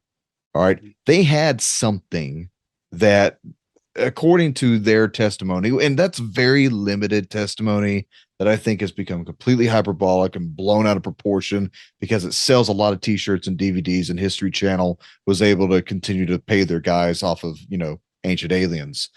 There's very, very little known about the Glock. Very little known. I have looked extensively. Dave knows this. We've argued for hours and hours about this. But what is there is referenced in American annuals by our scientists talking with Nazi scientists. They had something that could do anything that our regular craft at that point in time could not do. And they lost control of it, killed a bunch of dudes. So either maybe, Tim, they had enough metallurgy to harness some sort of, let's just say, element 115 to make this thing lift up off the ground, and then catastrophic failure, and we never saw a repeat of it. Possibly. Maybe they were just circulating mercury at high speeds. Yeah. So, but quickly after World War II, 47, 48 comes along. You have Roswell. All right. So we have all these reports. Admiral Byrd down in Antarctica fighting against UFOs. You have the Glock, the Nazi Bell UFO. You're seeing the Foo Fighters, and then we have the crash landing. And then we have bodies, and now we have an intact, partially intact spacecraft with bodies. Let's move on from there and see if we can connect to present day. It's important to recognize too that this is nothing new. I should have said this right out of the gates. Regardless of what this guy's background is, regardless of whether or not he's telling the truth intentionally, he is telling the truth, at least unintentionally. Ufologists have known this for decades, that the government has been recovering crashed UFOs and bodies, secreting them away to underground military installations, and has been working to reverse engineer them. We know that. I mean, that to me, it's a given. I think any ufologist worth his salt who's done his homework knows that that's a fact. And so everything this guy said, from my point of view, is absolutely true. He didn't say anything that would raise a red flag to me. Nothing. There's no messaging in what he's saying. He's not trying to convince us about exactly what these entities are, what their purpose is, or even what the government's purpose is, except for we're looking to develop weapons, which is obvious because this is in the purview of the military. So nothing he said drew a red flag. Everything he said, I believe, is accurate, whether he knows it or not, whether he's got the documentation or not. It is accurate what he said. I would say absolutely that's happening. It validates Bob Lazar's story, or it corroborates it. And so that if I would have heard something from this guy that would have been out of left field, that was totally something that does not conform to what ufologists have known for decades and have known based on good research, especially the old school guys, good research and evidence. So if it didn't conform to that, then I'd start to get suspicious, because then I'd say, wait a minute, they're trying to change reality here. They're trying to tell us something that we know is not true. They're trying to distract us away from whatever. But when you talk about the government, he said that we've been doing this for decades. We have numerous of these craft. Yeah. Yes, that's absolutely true. So I think it is important, and I should have said this right out of the gates, is that I absolutely affirm what he said to be true. I don't affirm him as an individual. I don't affirm that he's telling the truth, that he has the goods. I don't affirm any of that because I don't know. But I do affirm that what he actually said is true, if that makes sense. Yeah, I want to read this statement, and I'd like for you two guys to give me a response to it. A number of well-placed current and former officials have shared detailed information with me regarding this alleged program, including insights into the history, governing documents, and the location where a craft was allegedly abandoned and recovered. However, it is a delicate matter getting this potentially explosive information into the right hands for validation. Tim, you've mentioned this.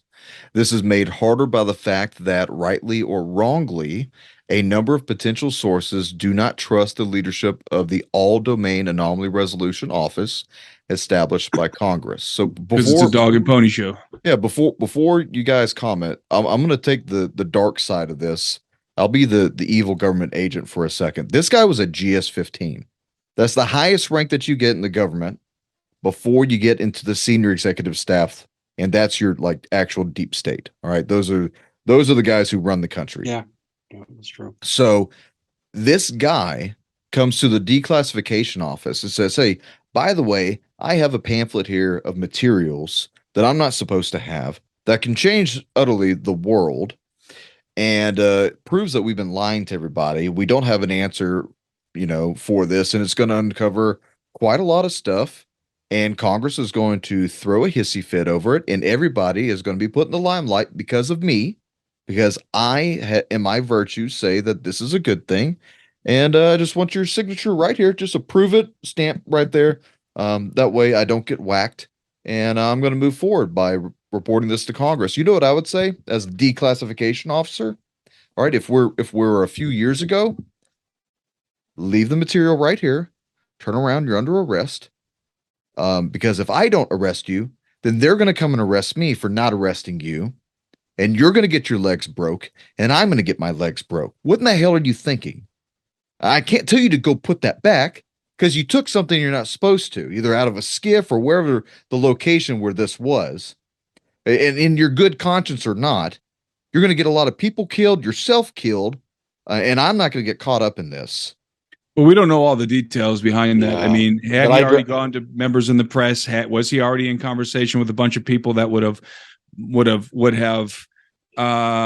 reported on the fact that they wouldn't give him clearance for those documents or whatever? Who knows? Or who was the person that he was getting the clearance from? Was it maybe a friend of his? Maybe someone who agrees with him? Maybe someone who feels the same way as he does? I don't know. Yeah, at that GS-15 rank, Tim, you have the power of a 1-star general. You got a lot of things that you can do at that rank. And so, especially if it's a bunch of GS-15s talking to each other, who's going to tell them no? Exactly. The SESers aren't sitting there. The SESers are the guys that are in like their 60s and 70s, still getting And maybe paid a that lot of guy's money. dead. Yeah. Yeah. Maybe the guy who signed it is but dead. the problem I have with all this, though, okay, is this: Ed Snowden's in Russia for a reason. This guy has had no consequences, and this is serious stuff. That's why I had trouble with the story in the first place. Well, I lean more credit now to what Tim says, that now is the best time more than ever to come out and say, you know, I'm claiming whistleblower protection. This is the right Congress. You wouldn't do this with a Democratic Congress. You'd get Arkansas'd real fast. You know, you would have drove into an explosion. But this guy, according to what Tim says, this is the best protections you have as of yet. Luis Elizondo's out walking around making a crap load of money talking about all his stuff. If he's real, if he's not disinfo, you know, just Tim. Oh, I don't know if he's disinfo or not, but I don't either. But to me, the fact that he's alive, either he's telling the truth and someone's turning the blind eye, which I can't believe is true, or he's disinfo. Well, but you know, you mentioned Snowden. And we were talking about that young man who Manning. What did Chelsea he do? Manning. Yeah, it's Manning, right. And he Private Manning. Something to do with the Navy and classified documents. And well, this is different though. Why is this different? Because the things that Snowden was revealing were not open in the public. We were not having candid conversations about that stuff. The media was not talking about it. There was not investigations going on in Congress about it. Had that been the environment, had you had members of Congress who were very open to doing these kinds of investigations, they would have taken his side. But they didn't, because it was the wrong environment. Maybe if there was a Snowden today, that wouldn't have happened. The new Snowden wouldn't be in Russia. Once the lid breaks on these things, it's a different environment. It has to be treated differently. And so the lid was cracked on the UFO stuff. And it wasn't cracked in the way that the Snowden thing was, like, you know, the media coming out against him and everybody protecting the intelligence agencies and making excuses for the spying, and just a handful of people in Congress being on Snowden's side. That was the environment then. But this is different. If you talk to probably anybody in Congress, if you went up to him with a microphone, anybody on either side of the aisle, you go up to him with a microphone, should the government tell us what it knows about UFOs? Every single one of them is going to say yes. Yeah, you mentioned even Swalwell. Yeah, exactly. They're all going to say yes right now, because this is the environment we're in. So you have all of Congress that's willing to think about this and talk about it. You have all of the media, from the New York Times to Fox News to Newsmax. Everybody across the board is now willing to talk about this. Thank you, Tucker Carlson, in large part. And the public is absolutely intrigued, and most of the public would believe that we are in possession of extraterrestrial craft at this point. So it's a different environment. The lid has been busted open on this thing, or at least cracked open enough. It's created a different environment, and that's precisely why maybe this guy came out right now, and why nobody did before. Bob Lazar's story was quite different. He wasn't a government guy. He was just some guy that was contracted by private contractors. It was a totally different deal. Nobody had to believe him. Nobody cared to believe him. It was just the whack jobs and conspiracy theorists talking about UFOs and underground bases and Area 51 and the S4 facility and flying saucers. It was the crackpots. That's not the case anymore. So Snowden went up against the intelligence community, and the intelligence community is protected by Congress and the media. So who was his ally?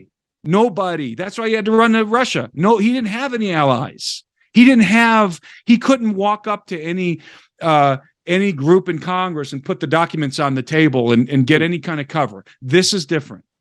The environment is such right now that this guy was able to do that.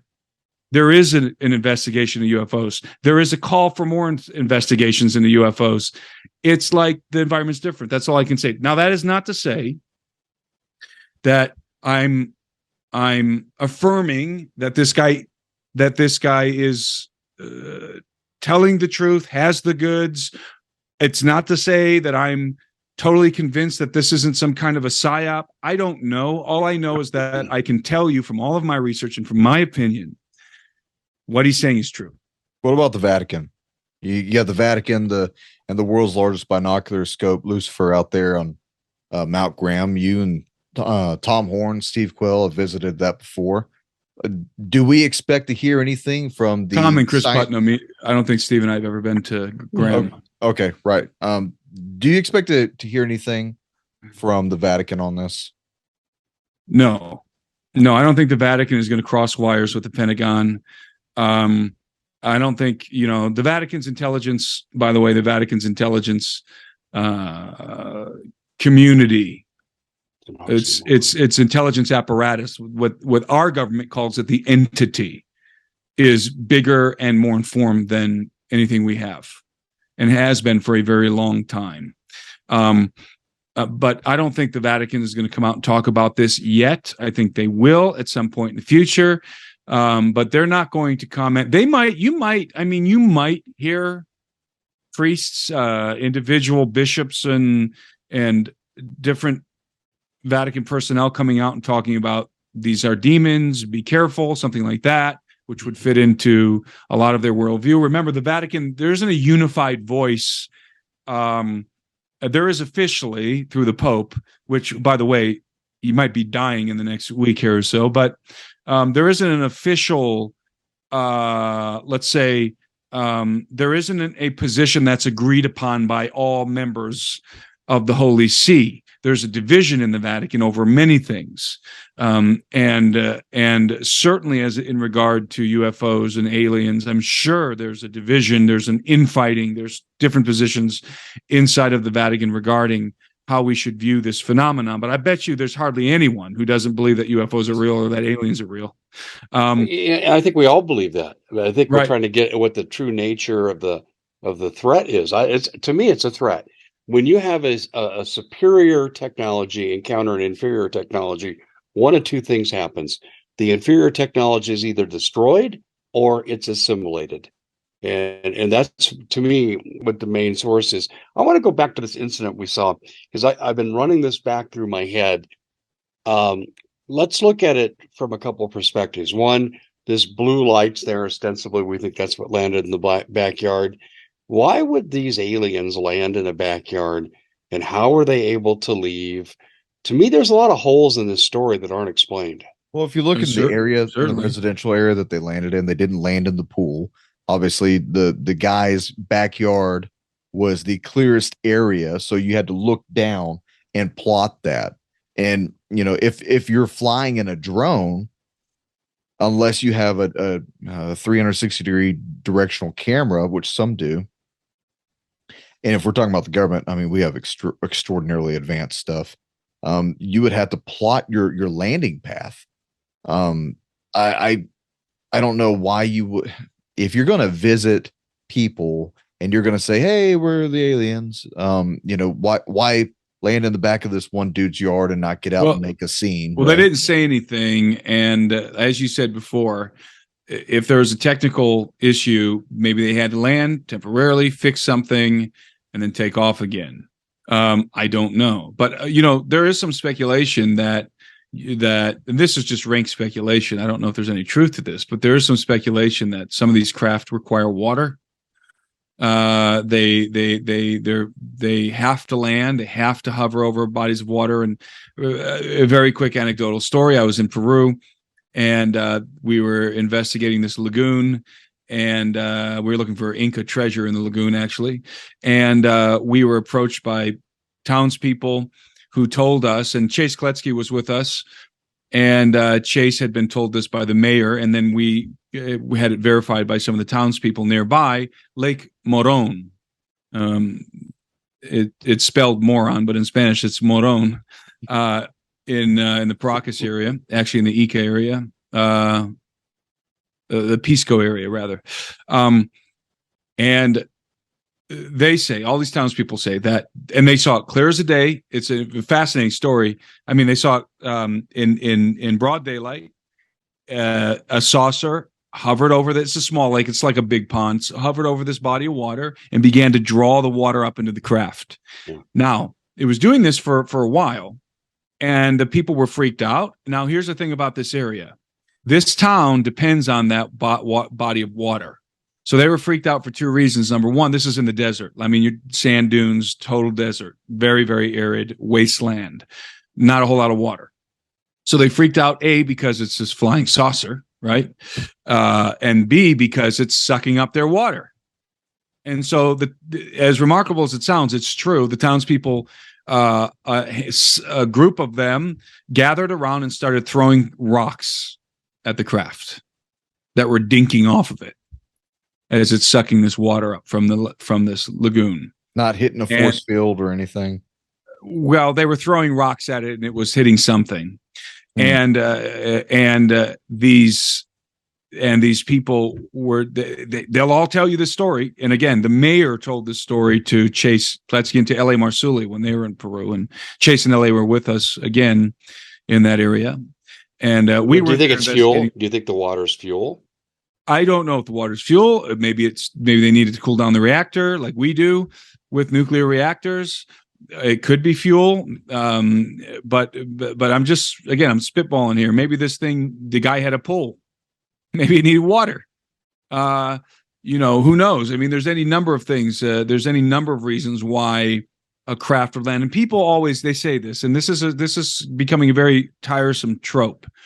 So you have these sophisticated extraterrestrials that have these vehicles, these advanced vehicles, and they crash. Yes, they crash. These are not infallible creatures.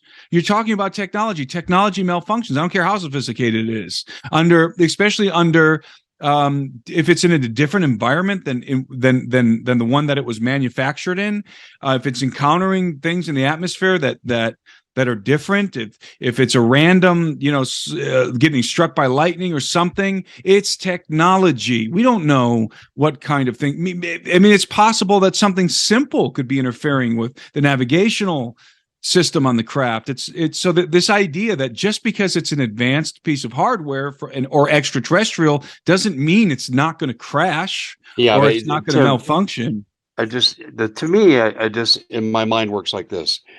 A fix normally you would think would come inside the craft. I don't think they have to get outside and, so to speak, kick the hubcaps. Like I said, to me, there's just a lot of unexplained stuff. And I'm troubled by the fact that they didn't show the footage from the backyard. Well, if it's sucking up water, it's funny, Dave, you and I covered this. The guard from the Buffalo shooter that happened in New York. That's right. He was creating a patent. He had a government patent for a engine that was running off water. And there's another guy back in the 80s. He was assassinated, said that he was poisoned by these two guys. I think they were Swedes, maybe, sitting at a Cracker Barrel, I think.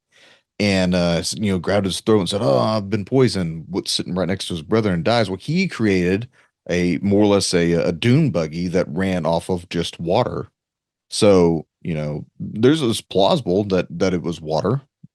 It could be anything. I mean, like I said, when you're talking about non-human entities and technology that's beyond our comprehension, it could be anything. And it could be intentional. It could be a hoax, but it also could be intentional. It could be, like Dave said, it's not coincidental that the day after or a couple of days after this extraordinary revelation from this whistleblower, suddenly this story breaks on Channel 8 in Vegas. It could be anything. Well, the one comment from the cop, though, the cop wasn't convinced. He made a joke of it. So he didn't see anything that would have given him the same level of concern as the caller. And I'm not saying it didn't exist, but something got changed, and we don't know the response time to the event, the calls made, how long did the cops take to get there? The cop not having the same reaction. I mean, he's jovial, making fun of it. The other people are upset, and then they're very matter of fact. I mean, there's a lot of things there that, to me, I think need explanation. I don't think we got a full report. I'm not doubting the people's authenticity and what they're saying. I'm just saying it's a crappy coverage of a news story. And we're just getting the first slice of that pie. You know, and the other thing that bothers me too is, okay, it's our policy. We don't show private property. What the hell? They were showing the front yard. That's private property. Yeah, So that was kind of weird. Their explanation doesn't hold water. We have an incomplete story, and the public interest in this should outweigh some minuscule policy. I agree. All right. So last thing we'll talk about, terrestrial arms race. What is there to gain for a nation state to have one of these craft working? Let's say we get one working and we can pilot it. Well, we don't want one. I think we would want to manufacture a fleet. I think we would want to weaponize it. I mean, you know, I mean, and also you talk about space exploration. If you could, a vehicle that can move through the air and water in the same manner. I mean, it's just for every application, every imaginable application. Makes submarines obsolete. Makes everything obsolete. I mean, yeah. And why would you not? You know, why would you not seeing why are you not seeing these things deployed on battlefields? Or maybe you are in some way, shape, or form that we just don't see because, again, maybe they're invisible, or maybe they're being used from space. Whatever, I don't know. But I do believe that this transcends, and this is part of the reason why there's been such a massive cover up. It's not in the hands of one government. It's not in the hands of just the United States military industrial complex. I think this topic, this technology, this knowledge transcends every government. There's in my mind, there's got to be some kind of a breakaway civilization that's been using this technology, whatever they can derive. What do you mean from by it. breakaway, Tim? It would mean this has been secret for so long that the individuals who have the knowledge, who have the technology, that would give them an unimaginable amount of power to have that kind of technology, especially if they can repurpose it, rebuild it, replicate it. That it could give rise, and probably would give rise, to a group of people who were more powerful than anybody else on the earth and had no allegiance to any nation. You're talking about extraterrestrial technology and knowledge, and the ability to do who knows what, the ability to go to Mars, harvest minerals on Mars, do whatever, build bases elsewhere in the solar system, live off planet. I mean, you could have a group of people who have completely left the society behind in terms of their technological development and just kept it secret for their own purposes, for their own aims, which is exactly what secret societies do. I absolutely subscribe to the notion that there is a breakaway civilization on some level. And that's part of the reason why there's so much secrecy. Like all the deep underground military bases, all the deep underground, the DUMBs that are all over. Well, I call it the United States. Really not within the jurisdiction of the United States anymore. When you're 10 miles below the surface of the earth, you're basically out of sight, out of mind, out of touch. You're out of reach at that point. So who are all those? Do all those bases belong to the United States military? I doubt it. I doubt it. I want to bring up something because I think these revelations of what's coming out the U.S. government may actually come out with their own modern day UFO. And that might be, and I've held on to this for quite a while, but this has always been my speculation. Have you heard of Project Mayhem? No. So Project Mayhem is the Air Force secret hypersonic bomber. Project Mayhem, the Air Force secret hypersonic bomber, would be an air-breathing Mach 10 flight replacement for the SR-71. And Mach 10, that's pretty fast. The U.S. Air Force Research Laboratory recently awarded a $334 million contract to several engineering companies, including Draper, to oversee designs, prototypes, and tests of Project Mayhem. So prototypes means multiple. At hypersonic speeds, heat makes building and testing hypersonic planes a tricky business. It would help if you had some exotic material, wouldn't it? Because it's moving through the atmosphere rather than bending the space time around it. But the picture of this is very interesting. The artist's rendition, which obviously may not even be anything near what it would look like, but it does not look like a flying saucer. It just looks like a plane. Looks almost like a regular jet plane. But this is going to be a bomber, something that would be able to defeat the hypersonic missiles from China and also Russia, which Or deliver hypersonic missiles, maybe.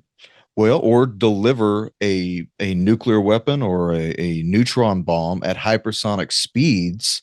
So when you can only launch one missile, we got a bomber coming at you, dropping multiple. And the newest race in weaponology right now is the hypersonics, no longer supersonics, hypersonic. And the other thing that we can think of that comes anywhere close to any of this has been the UFO disclosure stuff, Tim. Well, even hypersonic is nothing compared to what these craft can do. That's right. Because they would be moving through the atmosphere, so you'd have the heat, you'd have the friction, whereas clearly these craft are not operating in that way. They're not just moving through the atmosphere with propulsion. They're doing something else. And again, I subscribe to what Lazar said about them, that they're using gravity waves to basically bend space-time around them. And so it's those are two completely different kinds of technology too. Two completely different kinds of technology. Hypersonic stuff is still conventional. It's just the most advanced conventional stuff that we know about, but it's still conventional. But it does make one wonder if we've got all these, and maybe we don't. Maybe we don't really have as much reverse engineered stuff as I've assumed in the past hybridized craft. If we have these things, then we wouldn't need to be worried about anything that China could shoot at us, or North Korea or Russia, right? Because we could just intercept it in the blink of an eye and do what the UFOs do. Disable things in mid-flight, for example, missiles, rockets. So I don't know. It's there's missing pieces. We're looking at the jigsaw puzzle, and we just got a few of the corners in place. Well, let's bring this to a conclusion, Dave. I want you to reference real quick about the story that you've related a few times about your father when he was interviewing Nazi scientists, and about how they got their technology, which was far advanced and superior to ours, what they said that they got it from. Well, we got to remember, he was talking to people who obviously were at a lower level of command, because he asked him a question: how did you guys get so far ahead in theoretical physics? And the answer universally was alien. So he'd ask one, ask another, got the same answer, asked the same question. Did you ever meet these aliens? No, our commanders did. And my dad walked away from it saying, well, I know about the Nazi penchant for the occult. They very well could have been dealing with demonic beings. But he didn't know. I mean, that was just the best guess he could make based on information that he had at the time. But at that also, he referenced for me something called Project Bluebeam. He said, I'm not so sure this isn't a setup down the road for a fake alien invasion. He goes, we've talked about it in Intel for 25 years. He told me that in 1985.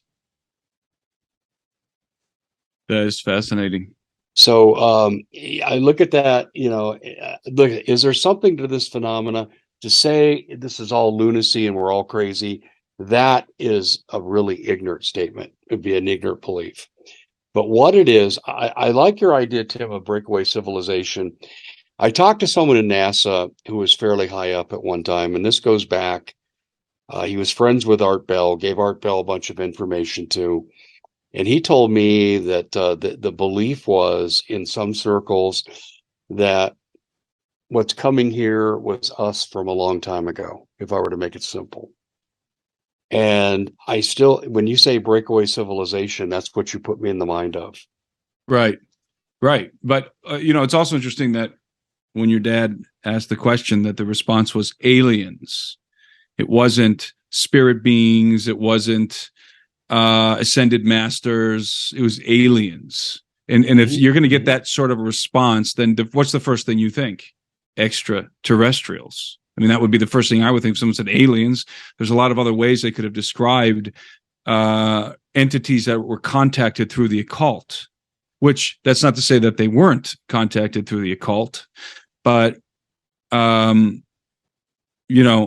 that the fact that was the response and not just non-humans, I think that's very interesting. Yeah, where this sits, it's hard to tell. It really is hard to tell. But I can't help but believe that whatever we're talking about here has a bearing on the anti-human decisions being made today. We're doing things from a leadership perspective globally on the planet that are so counterproductive to the welfare of people, both for their mental health and their physical safety. And I'm wondering how much of this outside situation we're talking about are these leaders being influenced by these entities? I think that's also a distinct possibility.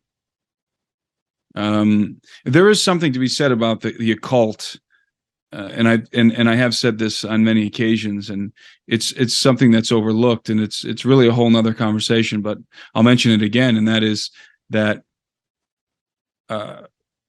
I believe, and so did David Jacobs, and so did the late Bud Hopkins, that the Greys showed up, and the abduction program began in the late 1800s. And what's really fascinating about the mid to late 1800s is you had a phenomenon going on, a phenomenon that's often overlooked. There's not like documentaries about it. Nobody really talks about it, but it was a major phenomenon going on before, or rather during, the point at which we think that the Greys arrived. And that is the phenomenon of spiritualism. And when I say spiritualism, I mean seances, contacting the dead. Yep, you're right. In fact, it was said. I was read through news articles from that time about it, and I've read some books and things, and it was said that it was during that period of time, it was just as common to go to a seance to try and contact a dead relative as it was to go to church on Sunday morning. Yep. Yeah, it was all over the White House. It was just pervasive. There was hundreds of spiritualist periodicals circulating in America at the time. You had Helena Blavatsky. You had all of these different prominent occult figures in the West. You had spiritualism was off the charts, and it just so happens that that's the time that the Greys arrive, in my estimation. And again, Jacobs believed the same, and believes the same, and Bud Hopkins believed the same. And so I think that's I think that is a connection that is very important. I don't think it's coincidental. I think it has to do something with the innate ability of human beings to be telepathic. I believe perhaps we were sending out a signal unawares, but there's also some sort of a spiritual, let's call it demonic, element to all of this. Not to say that those entities are disembodied, unclean spirits. For the Greys, for example, they're not. In my opinion, they're not. But they are certainly demonic. They are certainly malevolent. They are certainly nefarious. Let me pick up on that real quick. I believe them malevolent, and I'll tell you why I believe it. If you look at everything that world governments are honoring today, it's anything that doesn't end in procreation, no matter how perverse, how distasteful, and who gets victimized. It doesn't matter. And if there's interaction between these entities and world leaders, then there's a depopulation move on this planet that's not from the planet. Very good point. And all this is always, trying to point believers away from Christ. And, in the 19th century, Helena Blavatsky, what she said was she was approached in her dreams when she was a child, and then in her 20s and so on, by this Eastern man, because she was into Hinduism and Buddhism. She actually brought that over to America, her and a man that was kind of like her husband that she traveled with. And she spread that all throughout Europe. She spread it all throughout America. And the Age of Enlightenment, 19th century, from actually from the 1700s, the Age of Enlightenment, then into the 1800s. That's also when you have the three major formations of secret societies in America, the Freemasons, and then you had the Woodsmans, and then another one. It's called the Knights something. But there were two branches of Freemasonry, which went right into Eastern esotericism and all that other stuff. So I think that's a very good correlation. Stephen Greer, Dr. Stephen Greer, ufologist and all this other stuff, what he does with the CE4, the Close Encounters 4 and 5 stuff that he does, he's out there in the field, and he's very much into yogiism and astral projection.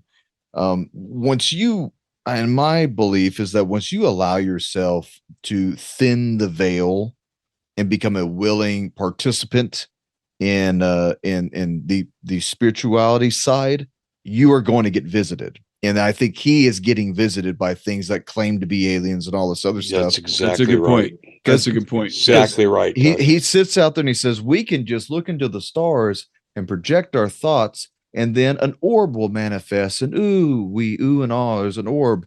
Well, okay, there's your demon connection right there. All right. Nothing says demons can't be up in the sky. But I'll end with this, and I'll let you guys finish this out. I think we have multiple variables. You obviously have the demonic playing field here on Earth. That's never going to change. And there's always agendas. And every agenda, as the Bible tells us, will always lead to the New World Order and the Antichrist beast system, and then Jesus's return and killing the Antichrist and ridding us of all this nonsense. But the other part is something that a lot of people have a hard time comprehending. They're going to question their beliefs, their values, what they view as real. And no one has a good answer for them, more especially the government, most especially modern scientists like Avi Loeb. When I questioned him, Tim, I know this pissed you off and made you upset when I said, hey, what about the abductions? And then I can't remember the other Harvard scientist who made his ending career over the abduction scenario and investigating this. And you have those guys who will come out and say, nah, this is nothing. This is just people manifesting psychosis. And that's a real thing. It's an ignorant statement. It was absolutely ignorant. I called him out on it, and he didn't like the fact that I called him out on it. Tim, that's all I got. I'll let you guys finish this out. Go ahead, Tim.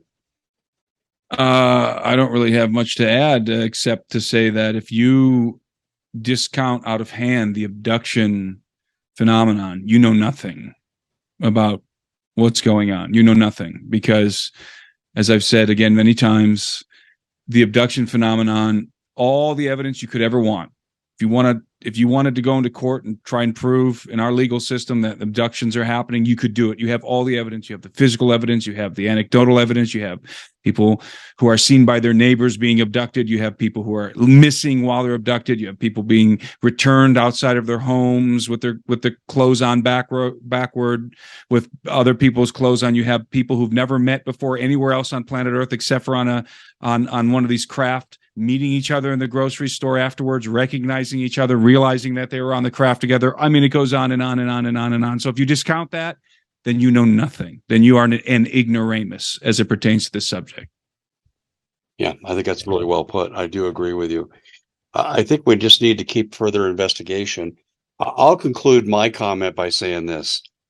I find real discrepancies in the intel position and associated aspects, and getting people in intel to validate this guy's resume. I mean, just the participation of it in alone is enough for military discipline. So that's the problem I had with the account. I'm not saying it's not real, but I'm saying it was intentionally distributed and not by just a whistleblower. That's my feeling on this.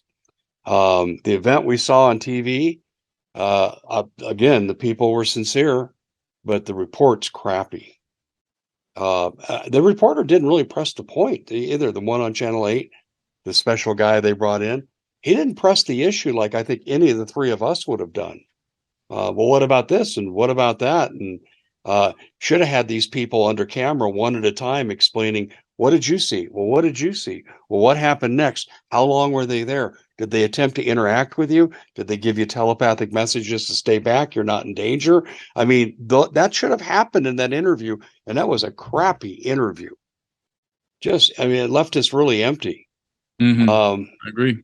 So and that's why I really took in what you guys said tonight. I was more of a listener participant here because the interaction you two guys put out there tonight, I thought was outstanding because it really defined where we're at with this issue. We have unknown answers to real bona fide questions. And ultimately, this could threaten our survival. I mean, I think we need to look at the bottom line. Advanced technology, and here we are. And I made this statement either. What happened? What happened when the conquistadors went to the Southwest? Exactly. What happened to the Aztecs? The same thing could happen to us. In fact, what's interesting is I'll tell you what I thought of more than once when you guys were talking was the original report. And I'm sorry it's late and this jumped out of my head. The guiding charter for the Brookings report. The Brookings report said, if we ever encounter these people, lie, and lie again. Don't ever admit it because society will fall apart. Yeah. And then they said, now here's the key that no one ever talks about. That also the Brookings report said, if we ever go out there and discover that we have been there before, we can't tell that either. To me, when you start talking about a runaway civilization, Tim, I go right back to the Brookings report when you said that. Exactly. Tim, can you go ahead? Go ahead, Dave. I was just going to say that, Tim, I think you really defined it well. And Doug, you played your role well as a skeptic tonight.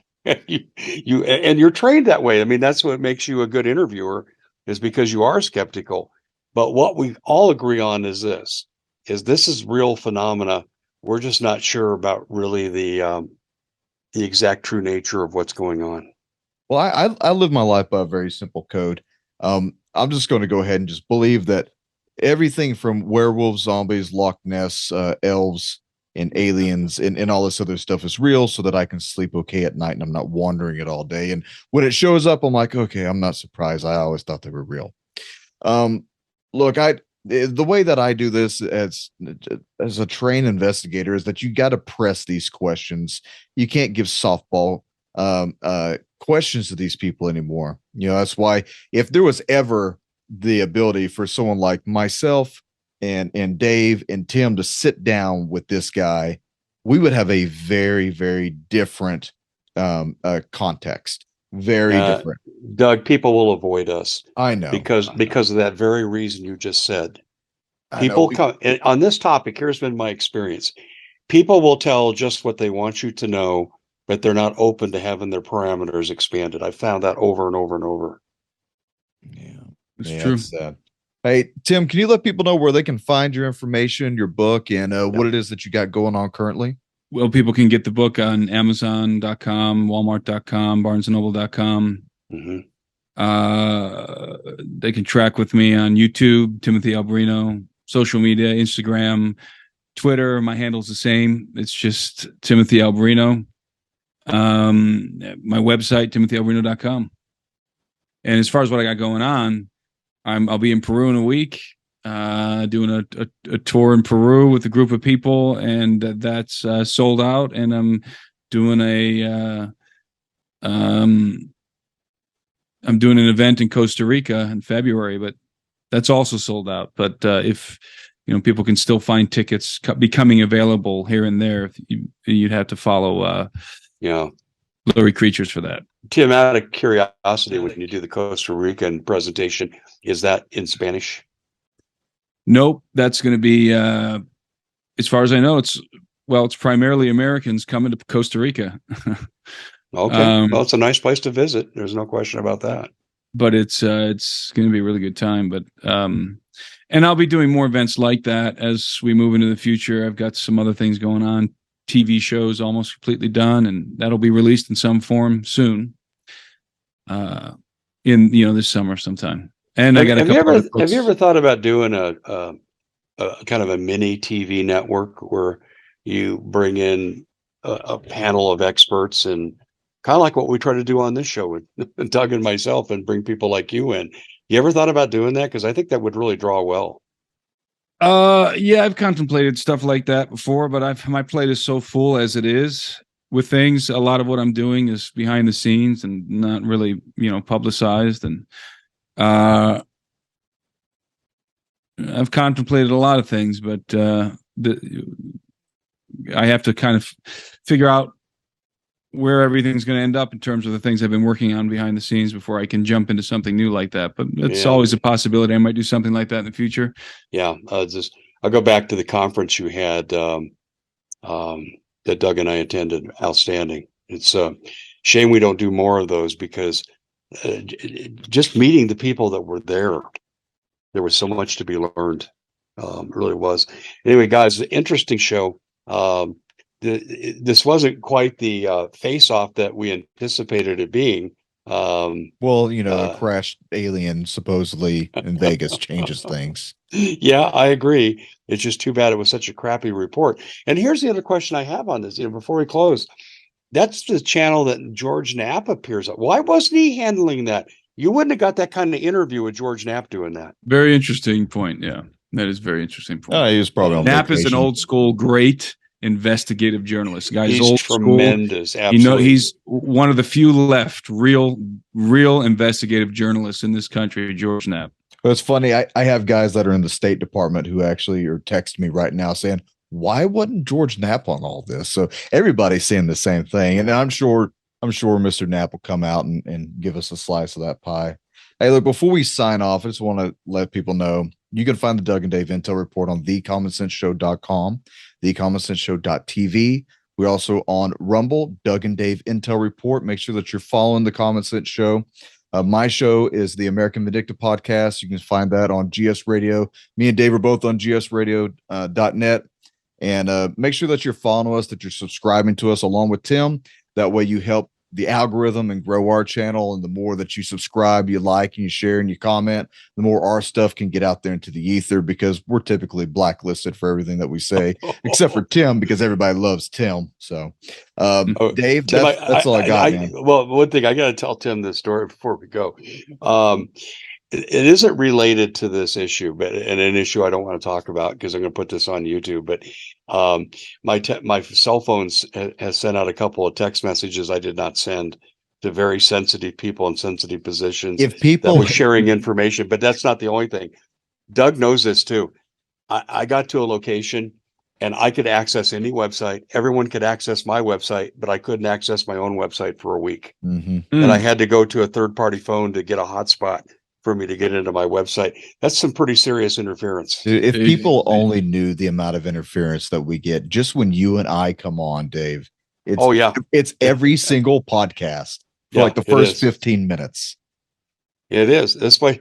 Listen, I think we've got a good show, and the other side doesn't like it. And if we were just bumpkins, spouting nonsense, they wouldn't interfere with us. And but anyway, Tim, look, it's really an honor to have you on. You do such a great job, and thank you so much. We'll look forward to having you back when you get back. And so, on behalf of my broadcast partner Doug Thornton of American Vindicta and myself, Dave Hodges, and our guest Tim Alberino, will bid you all adieu. Thank you for tuning into this long broadcast. But I think you got to admit it was pretty darn interesting. See you next time.